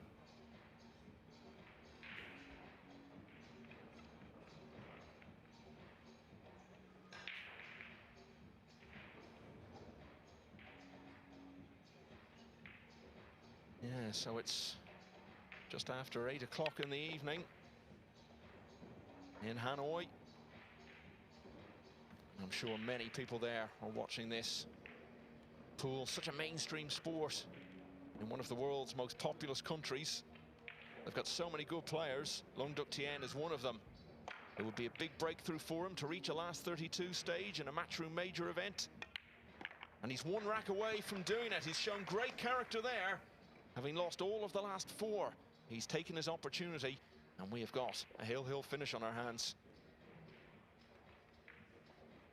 Already had one earlier today on table 2. Real epic match involving Carlo Beato and Tobias Bongers. The German got himself into a strong position, couldn't get it done. Beato hung on and hung on and hung on. And then in an absolutely breathless finish, Bonger's got it done in the deciding rack. And he is through to the last 32. A couple of wins away from emulating his run at the UK Open last year when he made the last 8. Took a lot of big name scalps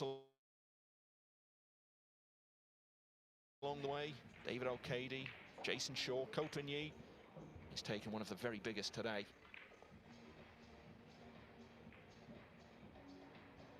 And this is, well, I think we got a brief glimpse of another match there, but so much going on around the hall, it's hard to keep up with it all. There's action going on in the next round now in the last 32. Petri Mäkinen is leading 2-1 against the former world champion Copigny. Max Lechner's taken the first 2 racks against Koping Chung.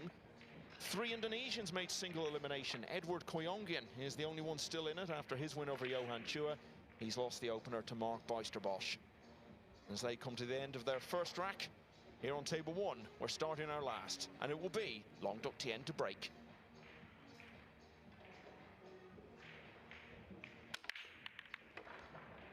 Kledio Kaci will be ball watching like the rest of us, and he will know he's going to get back to the table, Michael.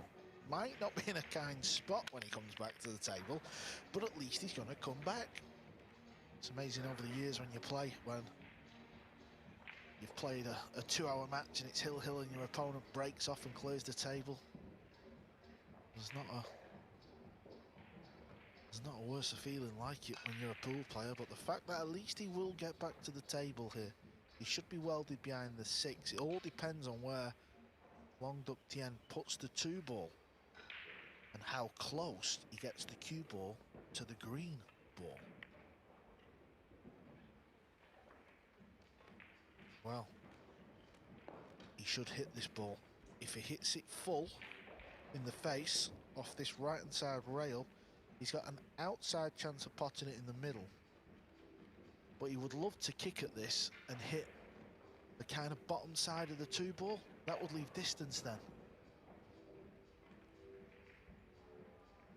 But at hill-hill, just make sure you hit the ball.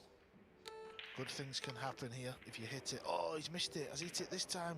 That is a big mistake. You've got to hit the ball. Things were in his favour there. Just make sure you hit the ball. And is all that effort to get back into this match going to be in vain? Yeah, maybe he was just really trying to be too cute with it, but at hill-hill, I think you just take your medicine, just hit the ball, and you leave some sort of long shot or some sort of distance. You know, Long Duc Thiện, he's going to be feeling it. He'll still be feeling it anyway.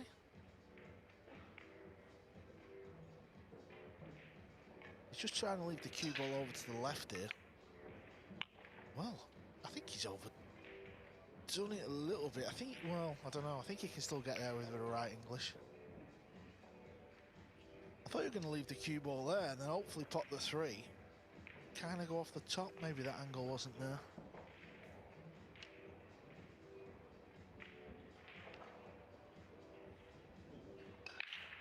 He doesn't have height in his favour like Kledio.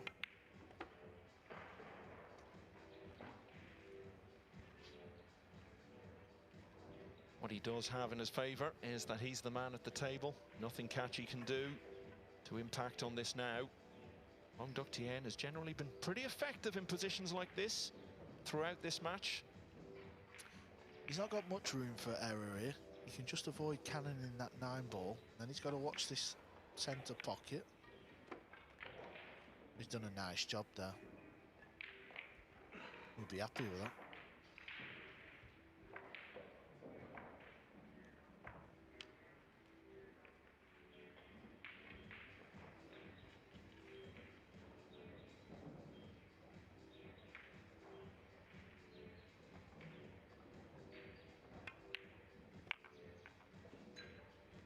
Played a decider at this stage of the European Open year before last and lost to Dimitris Loukatos. Here he is now in another hill-hill finish, but it's all in his hands. Yeah, one good shot here. Don't let up. Don't be scared of this. Get this cue ball back down the table.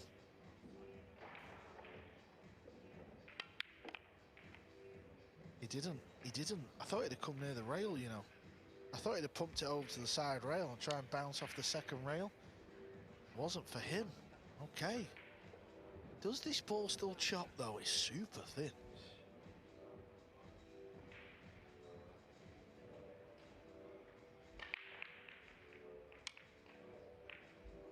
Well, from there, you would say, no, it doesn't.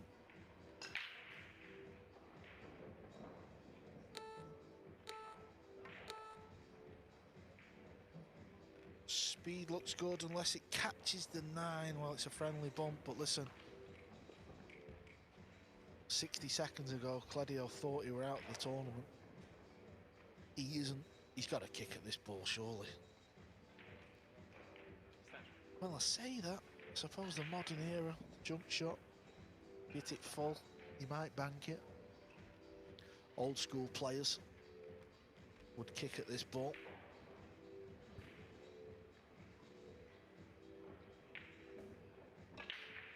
Yeah, Jeremy Jones is here, he's made a valid point. He missed a kick at the 2 ball, and obviously at 19 years of age. And the way the jump cues are made in the modern era, getting the cue ball over the 9 is easy. That's the easy part. Full ball contact here. That's what he wants.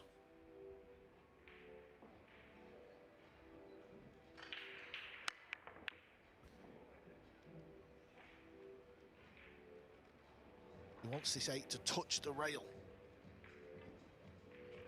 I mean, you can consider yourself a little bit unlucky.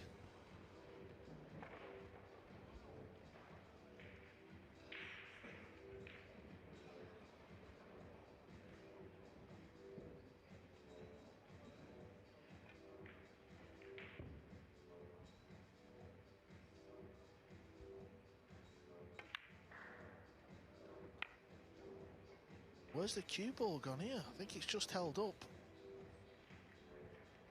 That was a bit juicy. It was travelling up the table. If this is a little stretchy one, gotta be careful of the double hit.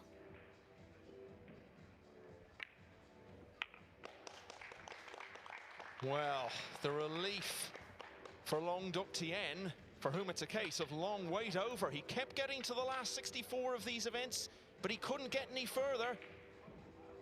And it looked as though he might fall short again when from 8-5 up he lost all of the next 4 racks. But Long Duc Thiện has come through in the end. He needed to win the last 2 after Kaci overtook him, but he's done it. Long Duc Thiện is the winner by 10 racks to 9. His likely opponent in the next round is Pius Labutas, because the Lithuanian has just made it to the hill at 9-5 against Kostas Kukiadakis.